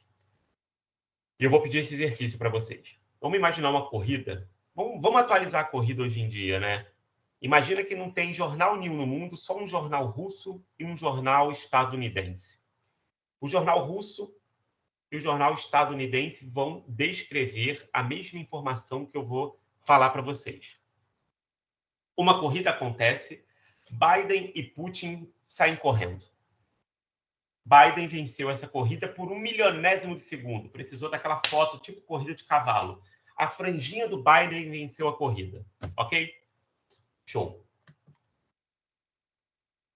O jornal americano vai noticiar no dia seguinte. Presidente americano vence corrida em que presidente da Rússia chega em último. Isso está correto, não está? Presidente americano, tá. Na Rússia, a notícia foi dita da seguinte forma: presidente russo chega em segundo em uma corrida em que presidente americano é o penúltimo. Também está correto, não está? Então, perceberam as camadas de escolhas de palavras, de formas de estar narrando. Claro que isso é um exemplo pequeno, bobo, enfim, né, que a gente pode estar trabalhando, mas é justamente que a gente precisa estar com as duas informações, às vezes coletar de uma terceira, que, poxa, nós tínhamos dois só correndo, então quem vence, o outro é o último. Se eu chego em segundo, o outro venceu, mas aí se ele for o penúltimo. Então, a gente tem esses exemplos para poder estar considerando, né? E isso a gente vai percebendo na nossa trajetória enquanto professores, né? Aqui é um exemplo específico que eu vou estar lendo aqui de maneira geral, né? Tem uma temática da aula, Queimadas da Amazônia. Uma aula com a mídia como recurso, né? A mídia, vou pensar só a mídia. O professor propõe um texto sobre o assunto em um artigo de jornal. Os alunos analisam o texto, os alunos produzem um cartaz com os principais fatos, causas e consequências. Mas quando a gente vai trabalhar com a camada da reflexão e da criação, por exemplo, os alunos pesquisam as informações sobre o assunto, incluindo matérias jornalísticas, posts em redes sociais, memes, que é uma ferramenta muito utilizada hoje em dia, e infográficos. Os alunos pesquisam, trazem o material. Os alunos extraem as informações que coincidem e que são contraditórias entre os textos. Vamos refletir sobre a confiabilidade daquela fonte. Por exemplo, uma matéria jornalística deveria ter muito mais credibilidade do que um meme. Então, a gente vai considerando esse propósito. E aí, no outro ponto, os alunos vão produzir as mensagens adequadas. Vamos supor, aquele infográfico está errado. Eles querem produzir um infográfico? Então, vamos produzir um infográfico. Ah, eles querem produzir um meme? Vamos produzir um meme. Vamos corrigir aquele meme. Então, a gente passa, né? Percebe que a gente passa de um processo, né? Simples, vamos colocar assim, pega, reduz e faz um cartaz. Estou falando simples porque a gente, claro que na camada da reflexão a gente lida do estudante ter de levar, ter de fazer a pesquisa. Então, isso queima um tempo de aula também. Esse é um exercício que a gente, enquanto professor, eu falo por mim, tenho tentado fazer. A minha escola, particularmente, eu possuo alguns Chromebooks, né? Não dá para a turma inteira, mas às vezes eu divido eles em grupo, a gente opera pesquisas na sala de aula. A minha escola também possui uma rede de banda larga, mesmo sendo estadual. Então, a gente tem particularidades, então a gente às vezes também tem, nem que se a gente levar o material, mas a gente também leve uma riqueza de material, porque é justamente isso. A riqueza de material permite uma compreensão de camadas. A gente sabe que é difícil no dia a dia, né? Eu falo que sei. A abordagem tradicional, ela está sempre ali, né, sendo sedutora, de fornecer para o aluno uma verdade, entre aspas, mas é nesse processo, nesse exercício de estar descascando, de estar operando, é que a gente percebe uma riqueza de olhares que eles também podem estar trazendo.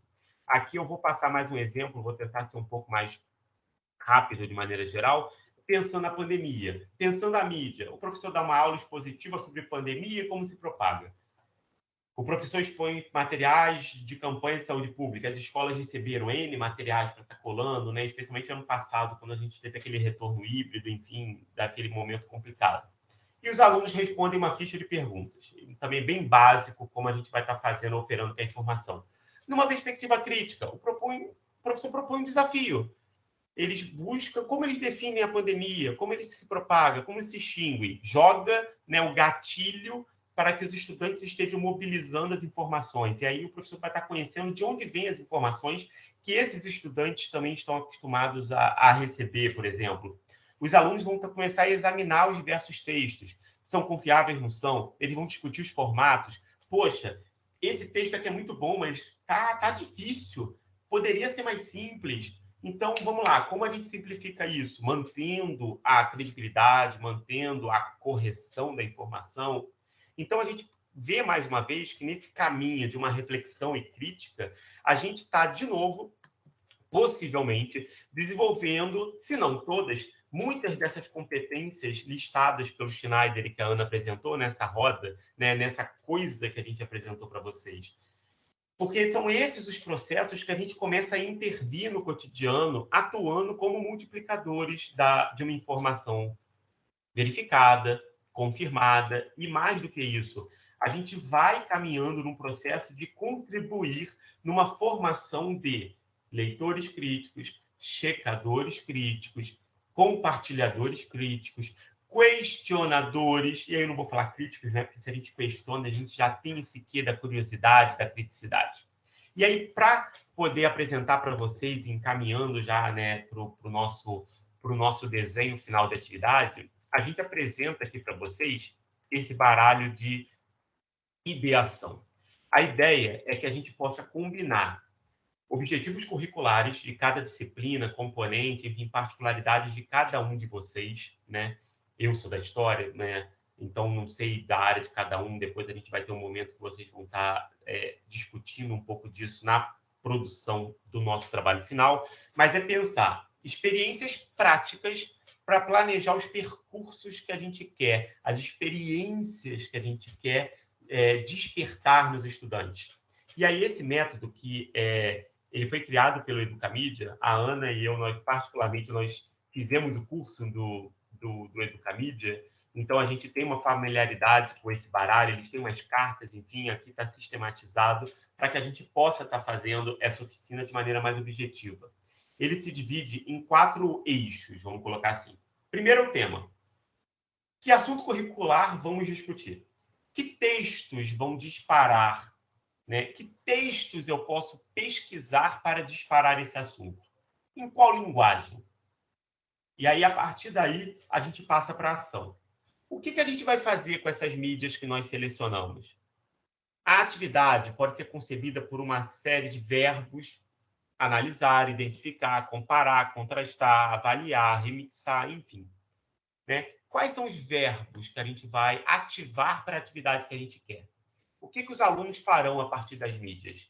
E aí as mídias são consideradas qual formato nós vamos usar? Procurar variar, né, formatos é interessante. A gente pode considerar os impressos, os digitais, os estáticos, audiovisuais, jornalísticos, memes. Então, a gente vai ter uma pluralidade quando a gente se permite a isso. E aí, aqui eu vou dar... Daqui a pouco eu dou um exemplo do que aconteceu essa semana comigo em sala de aula, que eu talvez consiga tornar mais claro.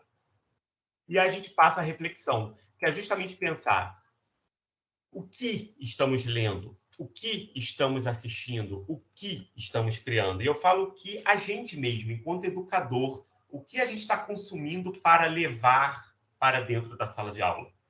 Para que os estudantes consumam e produzam de uma maneira mais responsável, fortalecedora, crítica, engajada, reflexiva, é importante que a gente reflita sobre a gente, o que a gente está lendo, o que a gente está assistindo, o que a gente está criando. Não sei quantos de vocês, às vezes, mantêm contato com os alunos pelas redes sociais. O que vocês têm compartilhado? Como vocês têm produzido? O que vocês têm motivado?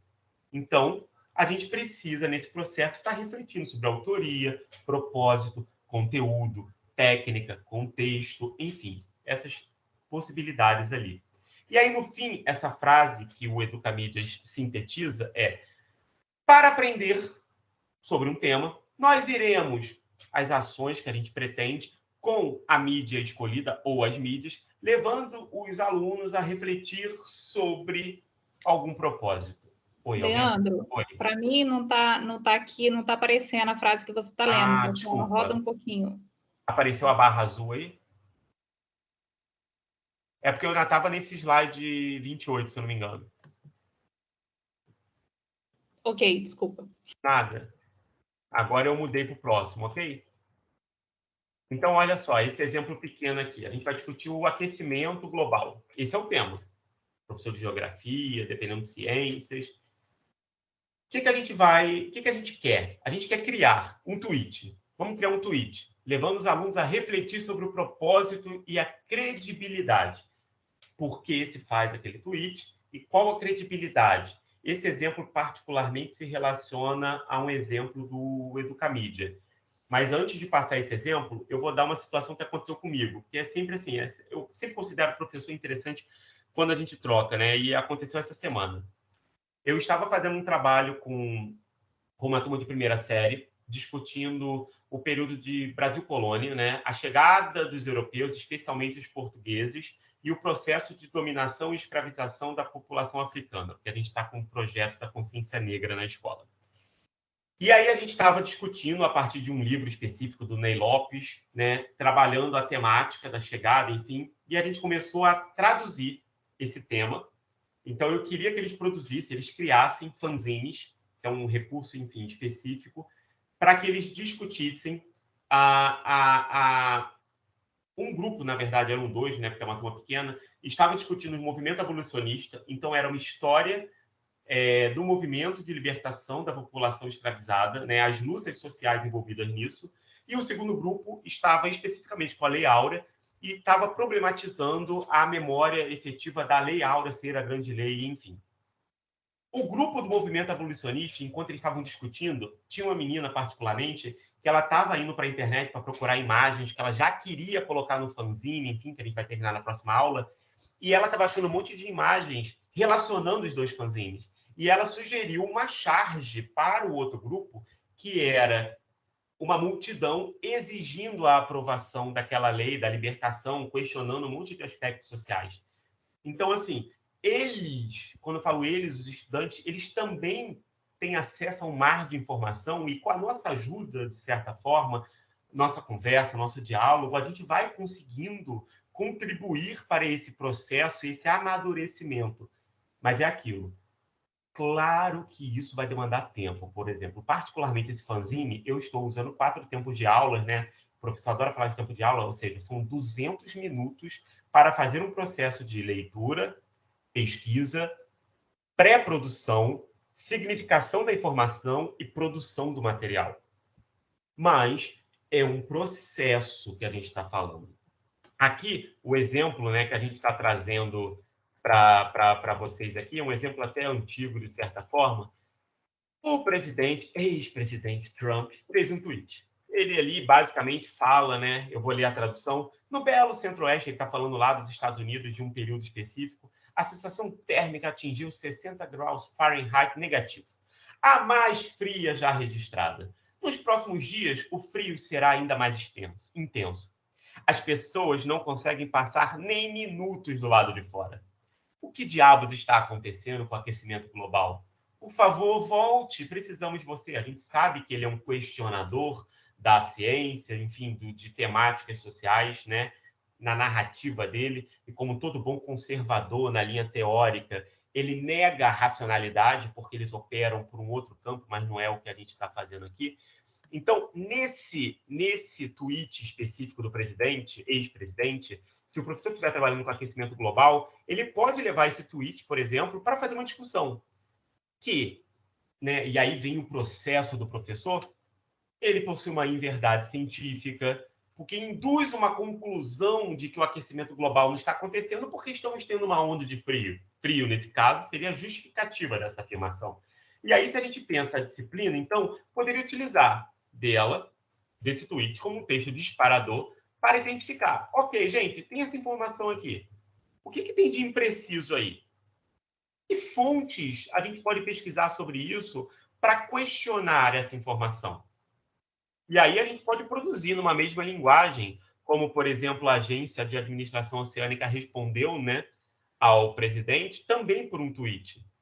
Os estudantes eles podem produzir tweets também. E aí, se dependendo, a gente pode fazer um projeto na escola e trabalhar com Twitter. Então, a gente passa a utilizar de determinados textos disparadores e ter um tweet específico para dialogar, sendo produzido pelos estudantes, é uma possibilidade.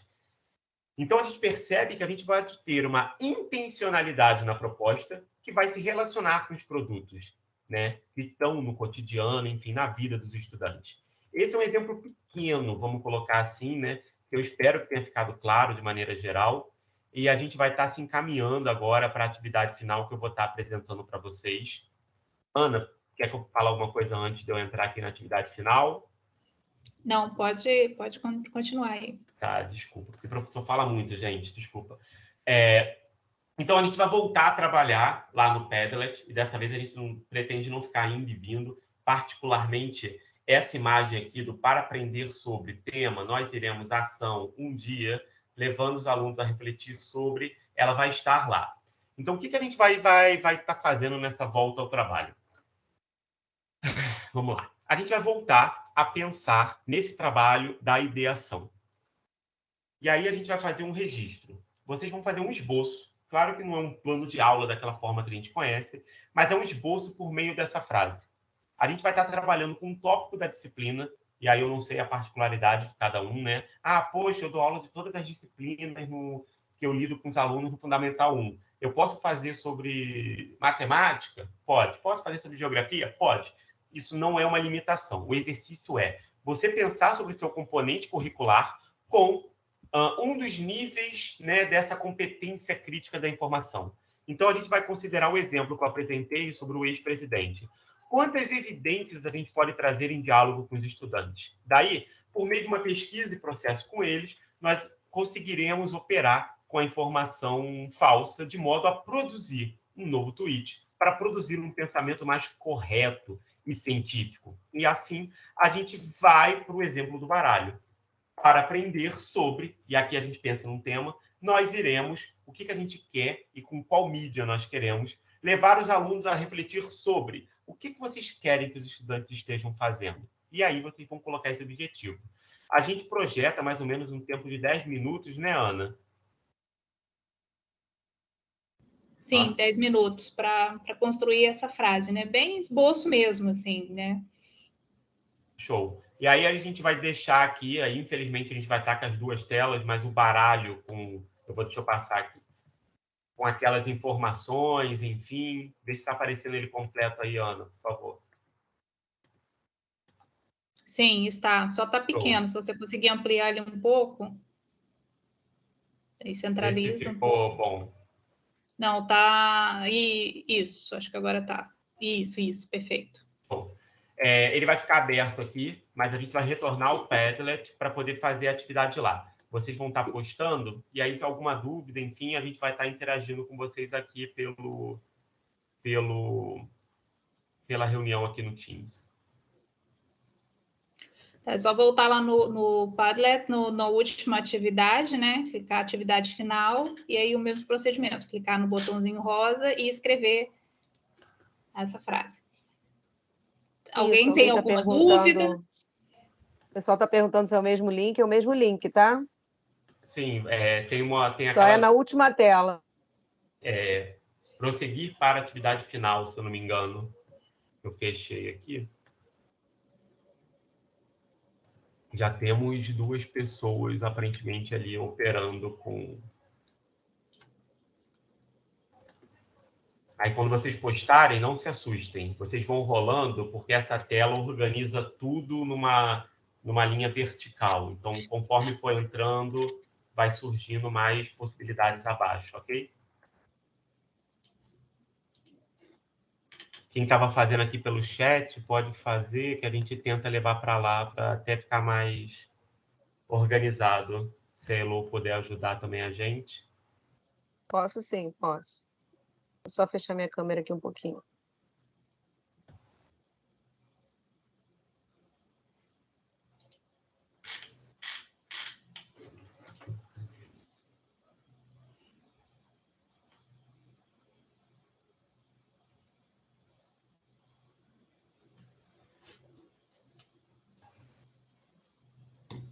E o pessoal pode abrir o microfone também e perguntar se tiver com alguma dúvida, né? Acho que tá. Isso.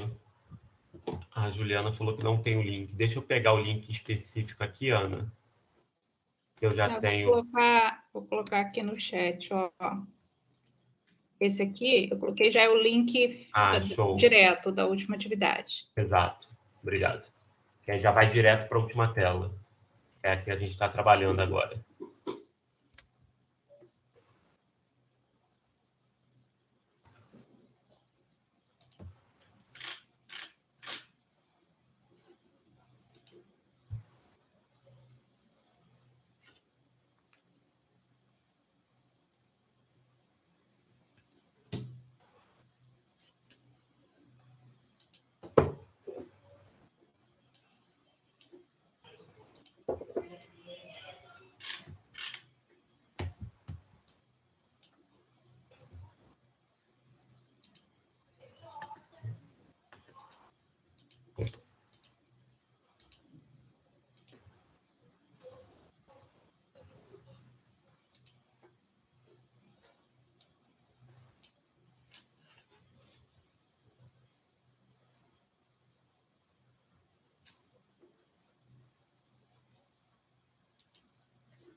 Oi, gente, alguma dificuldade? Estão só pensando?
Coloquei na página certa aí do Padlet, a educação para risco. Sim, do Morro do Bumba. Ah, então tá bom. Entrou Para sim. mim aparece aqui um monte de página do Padlet, eu já me perdi aqui.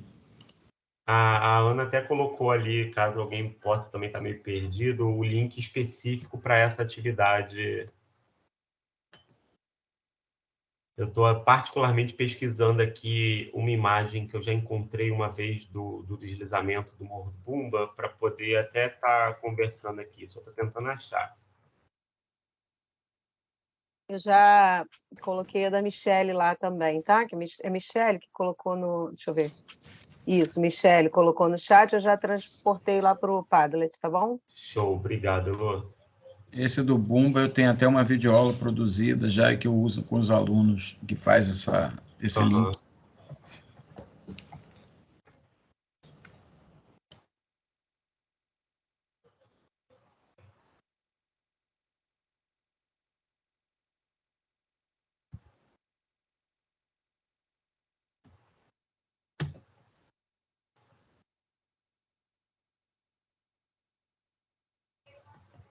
Está muito interessante as contribuições lá, né? Vocês podem ver um dos outros lá no Padlet.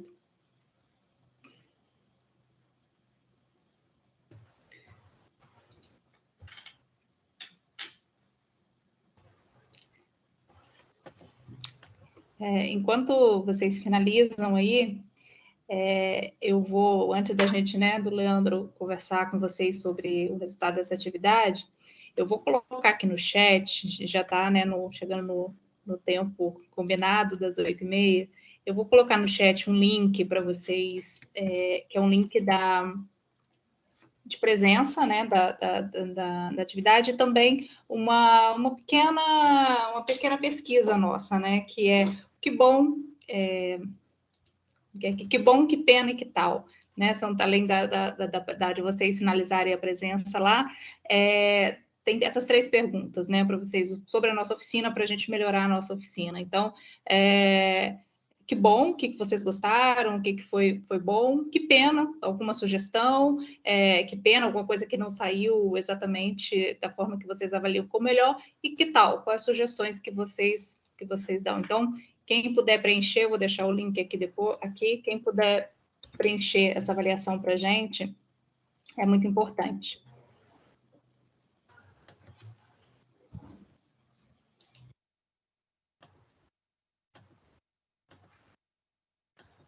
Acho que eu já posso interromper essa apresentação e projetar aquela tela do Padlet, né? Sim. Show. Minimizar aqui. Acabei não encontrando a imagem que eu estava querendo, mas... Cadê? Janela...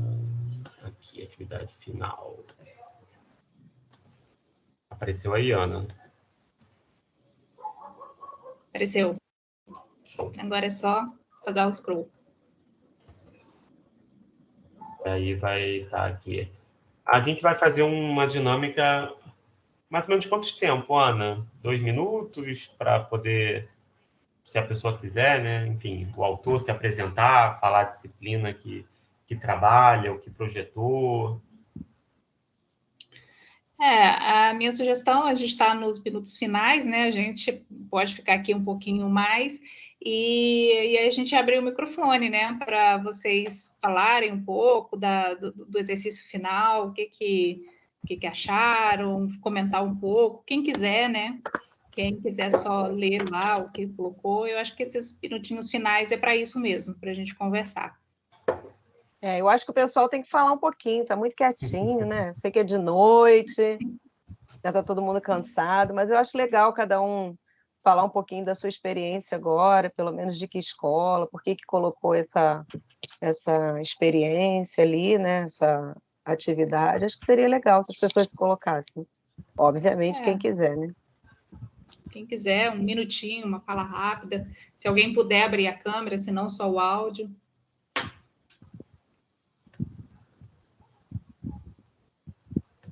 Vamos lá, quem quer começar?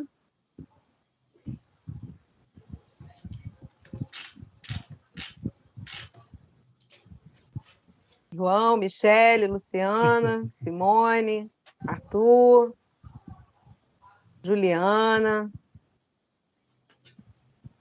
Ninguém quer falar?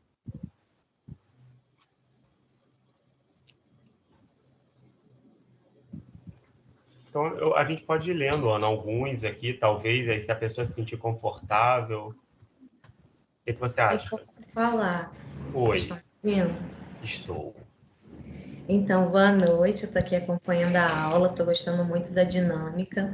Me chamo professora Luciana, eu trabalho na Escola Municipal Paulo Freire e eu trabalho com alunos surdos, em turmas bilíngues, só com alunos surdos.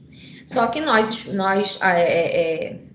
frequentamos uma escola inclusiva e os alunos estão ali, né, interagindo todos ao mesmo tempo, tem muitos alunos incluídos na escola.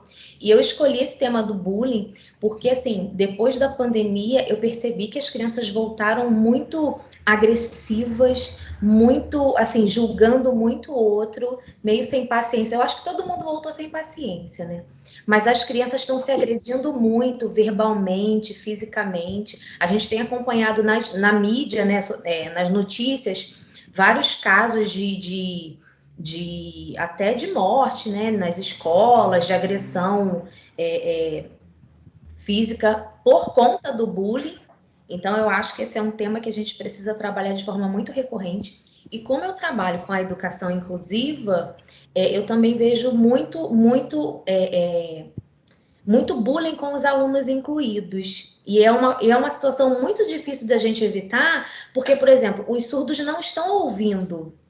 Então, a gente, enquanto professor que está ali naquele espaço, a gente tem que munir os alunos ouvintes para que eles evitem essas práticas de bullying contra os alunos surdos. Porque se passa alguém falando alguma coisa contra os surdos, eles não vão saber. Só se estiver rindo, apontando e tal, né? Uma coisa assim, bem demais. Mas se for aquele comentáriozinho, aquela piadinha que a gente não gosta, que é incômodo, que é errado, enfim. Então, eu acho que esse é um tema que a gente tem que trabalhar muito com todos os alunos, não com uma turma específica, mas com uma assim, escola em geral. Por isso que eu escolhi esse tema.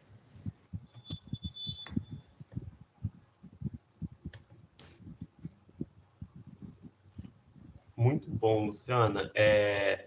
A gente vai fazer algum comentário ou vamos deixar eles irem falando? Eu vi que eu abri outra câmera ali. Vamos aproveitar, né, Ana? Isso, vamos ouvi-los. Boa noite a todos, né? Boa noite.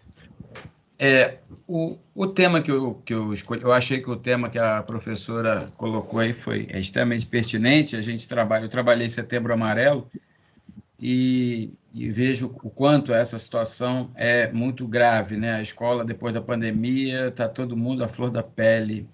E não é só a questão dos alunos, não, né? Os professores também. O chão da escola está precisando de muita atenção, de fato, né? Todos nós, né? Então, vamos colocar no todo. Porém, a minha temática ela vai em cima de uma questão que é o meu trabalho do próprio mestrado e que é a questão da educação para riscos, né? E, então, eu já produzi uma videoaula em cima desse tema, né? Utilizando esse recurso que é muito interessante, né, que é o Google Earth, que é mais acessível. Lógico que a gente depende da banda larga das escolas, que é um problema meio crônico, né, na rede de Niterói, mas, de qualquer forma, a gente já consegue ter alguns acessos a ele, e eu trabalho em 2 escolas aqui da rede, né, eu trabalho na Honorina de Carvalho e trabalho também no João Brasil. E nessas escolas a gente percebe que existe sim já alguns indicativos, né, do uso disso, e essa questão, né, que também é muito cara para nós, que é a questão da educação para riscos ambientais, especialmente numa cidade como essa. Eu não sei se vocês todos são aqui de Niterói, mas a gente sabe que na nossa cidade, espremida entre o mar e a montanha, né, quando vem os momentos de chuva, e em função do aquecimento global, que o professor aí de História levantou aí o Twitter do Donald Trump, né? Essas ignorâncias elas se perpetuam dentro do sistema, né? E reforça a ideia da fake news. E a gente lutar contra essa mídia é uma coisa assim muito insana dentro das salas de aula, né? Porque o que eles têm hoje, a ferramenta deles de acesso é o celular, e as informações que chegam para lá, muitas das vezes, para esses alunos, né, é mais verdade do que o que a gente está pondo dentro de sala, né? Então, dentro desse contexto, eu acho que essa questão ambiental, inclusive fez uma reformulação total, né, nos conteúdos de geografia da faculdade, né? Eu que sou oriundo da UF e acompanho lá os programas, né? O currículo ele está com uma base muito forte na questão ambiental. Então, diante disso, eu acho que a gente precisa sim usar as tecnologias da forma, e essa é uma forma que eu já vi que é com sucesso, porque, como Ausubel, né, a teoria de Ausubel diz, né, a gente tem uma aprendizagem significativa, né, a partir do momento que a gente tem a visualização, né, mais do que 1000 palavras, né, são as imagens. Então, o Google Earth, né, em 2 situações específicas, né, a gente consegue pegar o antes e o depois da queda do Morro do Bumba, e aquilo o aluno consegue ver o impacto de uma forma assim, muito assertiva. E aí, a partir dali, se desdobra uma série de conteúdos que a gente pode trabalhar em cima disso, né? Então, é isso, tá bom? Obrigado aí pela participação, estou gostando muito do trabalho, né, do projeto, da aula em si, e a gente está sempre aprendendo, né? Com certeza. Obrigado. Agradeço, João.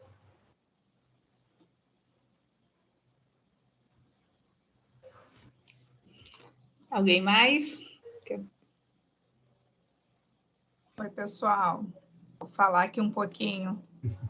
Eu só tentei fazer assim, fui acompanhando, né, a oficina e fui vendo, assim, fazendo algumas reflexões E aí, assim, no momento, né, estando na coordenação, eu já não estou na sala de aula efetivamente, mas, né, a gente vai lembrando algumas coisas, e aí eu fiz uma colocação aí sobre o trabalho com fábulas, que é uma questão que eu sempre gostei muito de estar trabalhando na minha área, né? Eu sou de língua portuguesa, então eu coloquei uma fala aí sobre o trabalho com fábulas, pensando em criar, né, uma animação pensando nas questões das diferentes interpretações, né? Porque aquela questão da fábula de ter sempre uma moral, né? E a gente pensar nisso justamente, né? Sobre essa questão da leitura crítica e fazer essas análises, né? Mas aí pensando em trazer isso para a mídia e trazendo com uma questão de animação. Então, eu fiz uma fala aí para colaborar aí com a oficina, né? Queria aproveitar para parabenizar aí Leandro e Ana Paula pelas importantes reflexões que vocês trouxeram, né? E aliando aí a teoria com a prática. Gostei muito, tá?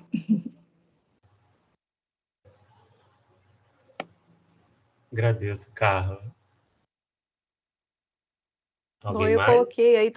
coloquei aí também para contribuir, né, essa sobre as paisagens rurais e urbanas, e pensando até que, vivendo na cidade que a gente vive, Niterói, Niterói é uma cidade muito diversa, né? Niterói você consegue encontrar ao mesmo tempo, se a gente for para o mais macro, né, ao mesmo tempo que a gente tem a praia, a gente tem a floresta, a gente tem. E nas comunidades, se a gente for andando mais por dentro dos bairros, assim, a gente vai conseguir encontrar essa questão da paisagem rural e urbana muito próxima, né? Então, eu acho que eu trouxe aqui para a gente pensar através da fotografia, e aí pensando também na fotografia enquanto produção do aluno, né? Que o aluno, no seu próprio entorno, no seu próprio caminhar, na sua ida para a escola, ele pode estar produzindo essas fotografias que vão retratar, porque é isso, pensando em como a gente vê Niterói, né? Essa cidade que está mesclada mesmo, nesse urbano com esse rural, eu acho que os alunos conseguiriam produzir essas fotografias no seu caminhar para a escola, e aí buscando refletir sobre esses contextos, sobre o impacto social das construções, né, de como isso vai modificando as paisagens. Então, acho que a fotografia, nesse contexto aí, é uma mídia que vai estar super pertinente para poder trabalhar essa questão aí dessa diferença do urbano e do rural, porque a gente, na escola, costuma trabalhar com essa questão do urbano e do rural, só falando assim, né? A fazenda que tem o cavalo, que tem a vaca e que tem, né? E aí o urbano é o que tem o prédio, e a gente pensar o quanto isso, o urbano vai tomando conta do rural aos poucos, sem que a gente nem se dê conta, muitas vezes isso está acontecendo do nosso lado, né? Então, acho que buscar isso aí através dessa fotografia de produção mesmo dos alunos, acho que seria uma atividade interessante. Show, Heloísa.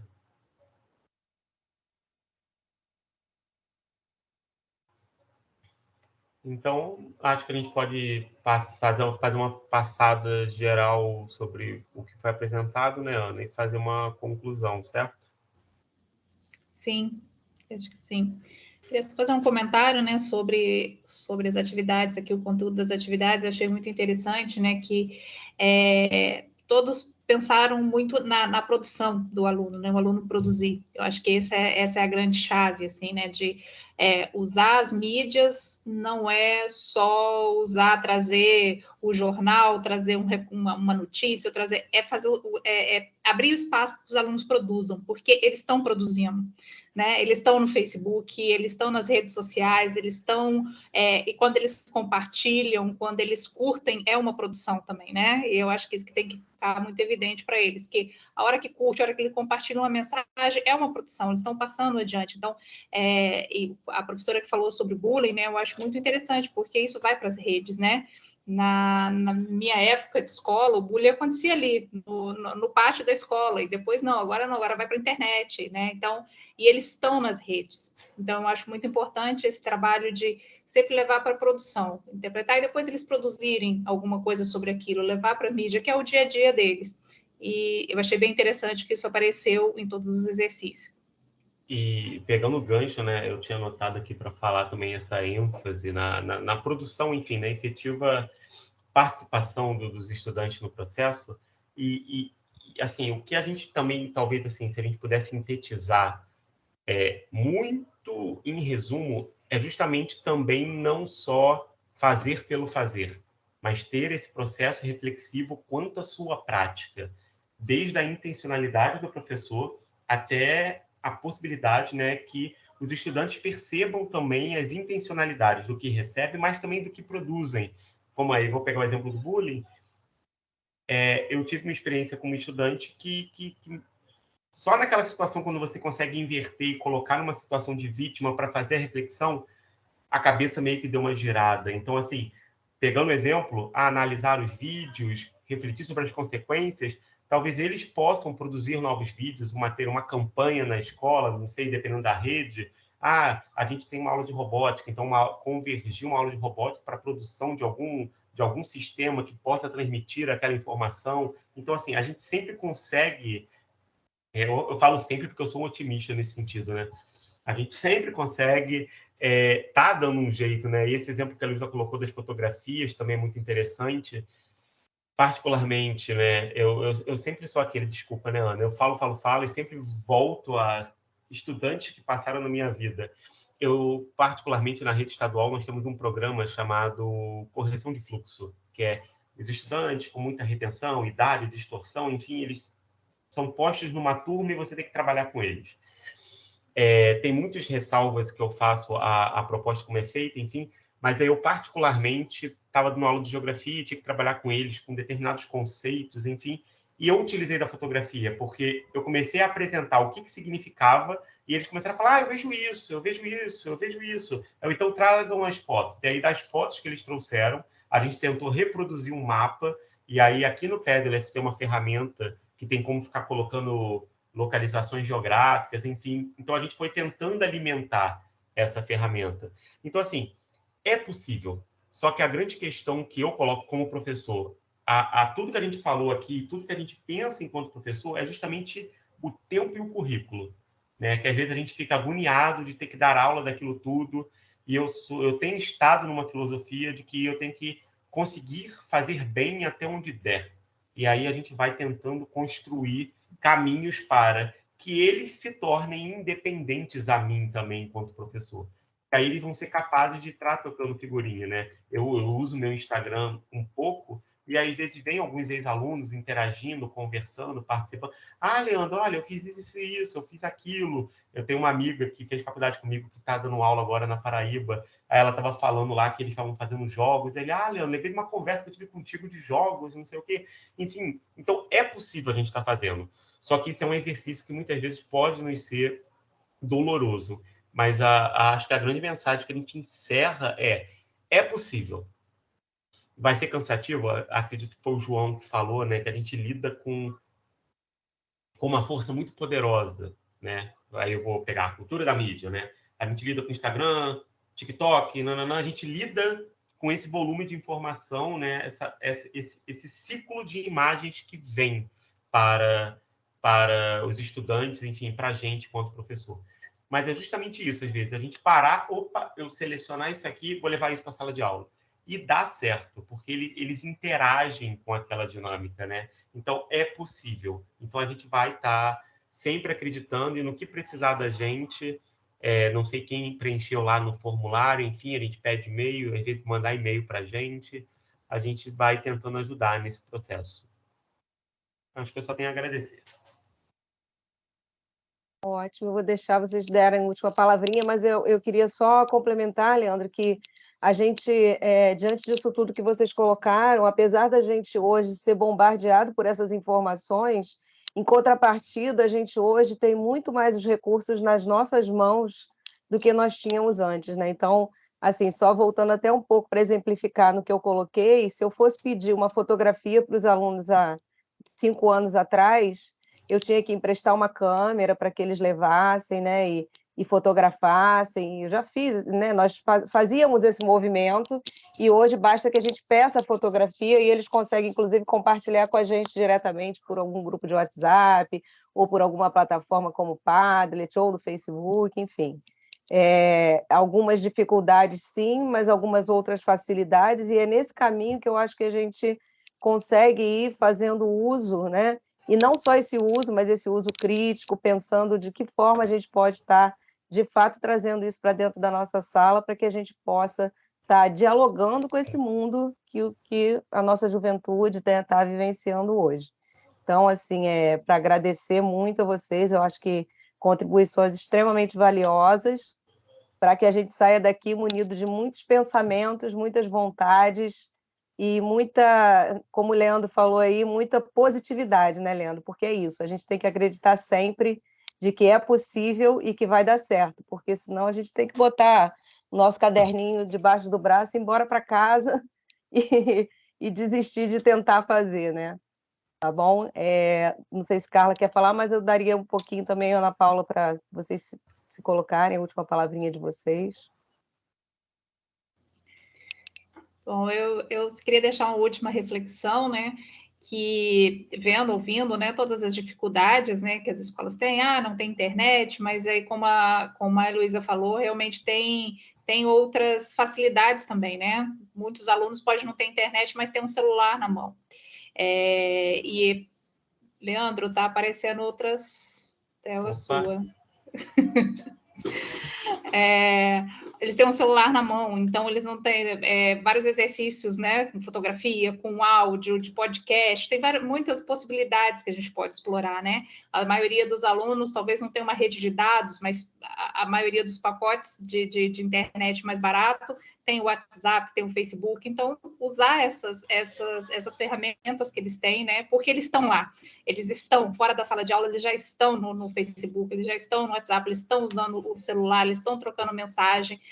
Então, voltando à questão da crítica, né? Que é pensar, agir e intervir, né? Então, como que a gente intervém, como que a escola pode participar disso, né?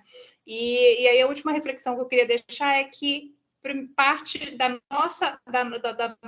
do nosso agir, né? Eu acho que parte muito como eu falei no começo, antes do professor, o indivíduo, né? Como você se relaciona com a informação, o que te incomoda, como que você seleciona as informações, onde que você tem dificuldade para selecionar uma informação, é ali que pode estar o caminho para você também levar isso para a sala de aula.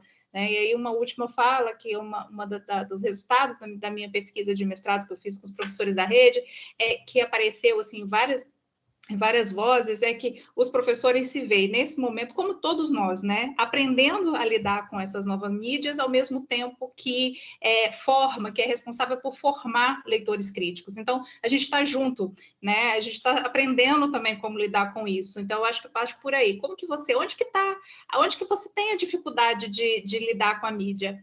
Talvez aí é o caminho de você levar para a sua sala de aula e combinar com o seu conteúdo e aprender junto ali, desenvolver junto com o aluno. É isso que eu queria dizer, agradecer muito por estarem aqui, né? Até quase 10 horas da noite, quase 9 horas da noite, a gente conversando sobre esses pontos que são tão importantes. Muito obrigada. Eu vou agradecer e vou ser breve. Eu estava abrindo ali, porque eu sempre tenho uma frase, a Heloísa me conhece, não sei se a Ana já me ouviu falando dessa frase sempre, né? Eu sempre cito o Freire nesse sentido, que ele tem uma passagem, verdade, se eu não me engano, é no Educar com a Mídia, que ele escreve com Guimarães, que ele fala assim, vem cá, televisão, me ajuda, enfim, vem conversar com a minha sala de aula, enfim, eu estava tentando procurar a frase exata. Porque é justamente isso. Era a televisão, a época do Freire, sabe? Era 60, ele falando, vem cá, TV, vem cá, vamos conversar. E é justamente a gente também perdeu um pouco desse medo. Vem cá TikTok, vem cá Instagram, enfim, né, as grandes plataformas, mas o Freire já alertava que a gente tem que ter a concepção crítica de que elas atendem a determinados interesses hegemônicos de poder, enfim, na distribuição da informação. Por mais que a gente possa produzir no Facebook, a gente está produzindo dentro de um sistema específico. A Ana colocou, né, a fala, os alunos têm WhatsApp, mas aí eu começo a discutir com eles também, que quando eles têm um plano que o WhatsApp está de graça, isso é o zero rating, que tem determinadas influências, enfim, econômicas, enfim, específicas. Então, assim, é fornecer e dialogar com essas informações que a gente vai estar conseguindo, né? Que é justamente isso, é a nossa intenção. E aí, assim, de maneira geral, a gente vai estar dialogando com o mundo, então eu vou estar sempre agradecendo e eu vou sempre voltar ao nosso bom e velho velhinho, Paulo Freire, porque ele já, assim, como brasileiro, como pensador brasileiro, como lido no mundo inteiro, só algumas pessoas que não leem, ele já nos dá elementos para estar discutindo, né? Passando por amor, passando por crítica, passando por produção, passando por autonomia, por pergunta, por criticidade. Então, a gente tem aqui dentro, né, do nosso país e da nossa prática, na educação brasileira, meios de estar transformando. E a gente vai estar sempre indo nesse caminho. Então, por mais que às vezes pareça difícil, a gente está junto e é possível. Não tem a internet, a gente dá a gambiarra, qual que seja, enfim, a gente vai dar um jeito. Ah, eu uso o meu plano de dados para fazer. Não tem a câmera, porque eu estou dando, né, a disciplina lá do cinema. A câmera está alugada. Ela está reservada para uma aula específica da escola.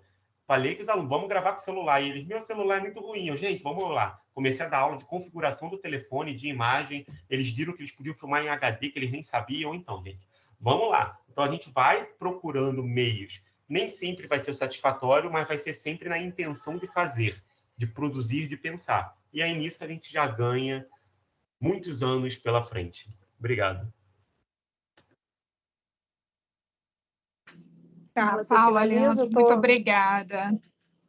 Não, eu queria agradecer mesmo a eles, né? Agradecer por toda essa parceria aí, né? E queria pedir para o pessoal que está aqui para abrir um pouquinho a câmera, vamos fazer um registro, não sei se a gente consegue, Lu, depois, né, até tá registrando aí um pouquinho, né? A gente fazer um registro aí do grupo, né? Agradecer o pessoal que ficou até o final, né? Como a Ana Paula falou, já está quase 9 horas, mas eu acho que, assim, foi muito boa, e eu até coloquei lá na avaliação, porque eu acho que a gente precisa, né, se vocês puderem em outros momentos, a gente está até replicando novamente, né, de repente ver um pessoal, a gente fazer um foco maior, né, e eu acho que o pessoal de língua portuguesa, de todas as áreas, né, de todos os componentes curriculares, o pessoal de terceiro e quarto ciclos, quando eu comentei sobre essa proposta, o pessoal ficou muito interessado. Mas hoje também estava tendo outras atividades, né? E aí acho que isso também complicou, assim, no sentido da gente não conseguir, né, ter um público assim tão grande, mas eu percebi um interesse aí da gente, de repente, estar podendo fazer replicar essa proposta aí, talvez no horário diurno, se vocês puderem em algum momento, tá? Eu acho que vai reverberar bastante. E tenho certeza que o pessoal que está aqui concorda comigo. Tá? Então, agradecer aí, porque foi muito bom. Obrigada aí por todos, né, estarem aqui. Eu vou encerrar aqui a gravação Ih, esqueci. e temos 5 minutos.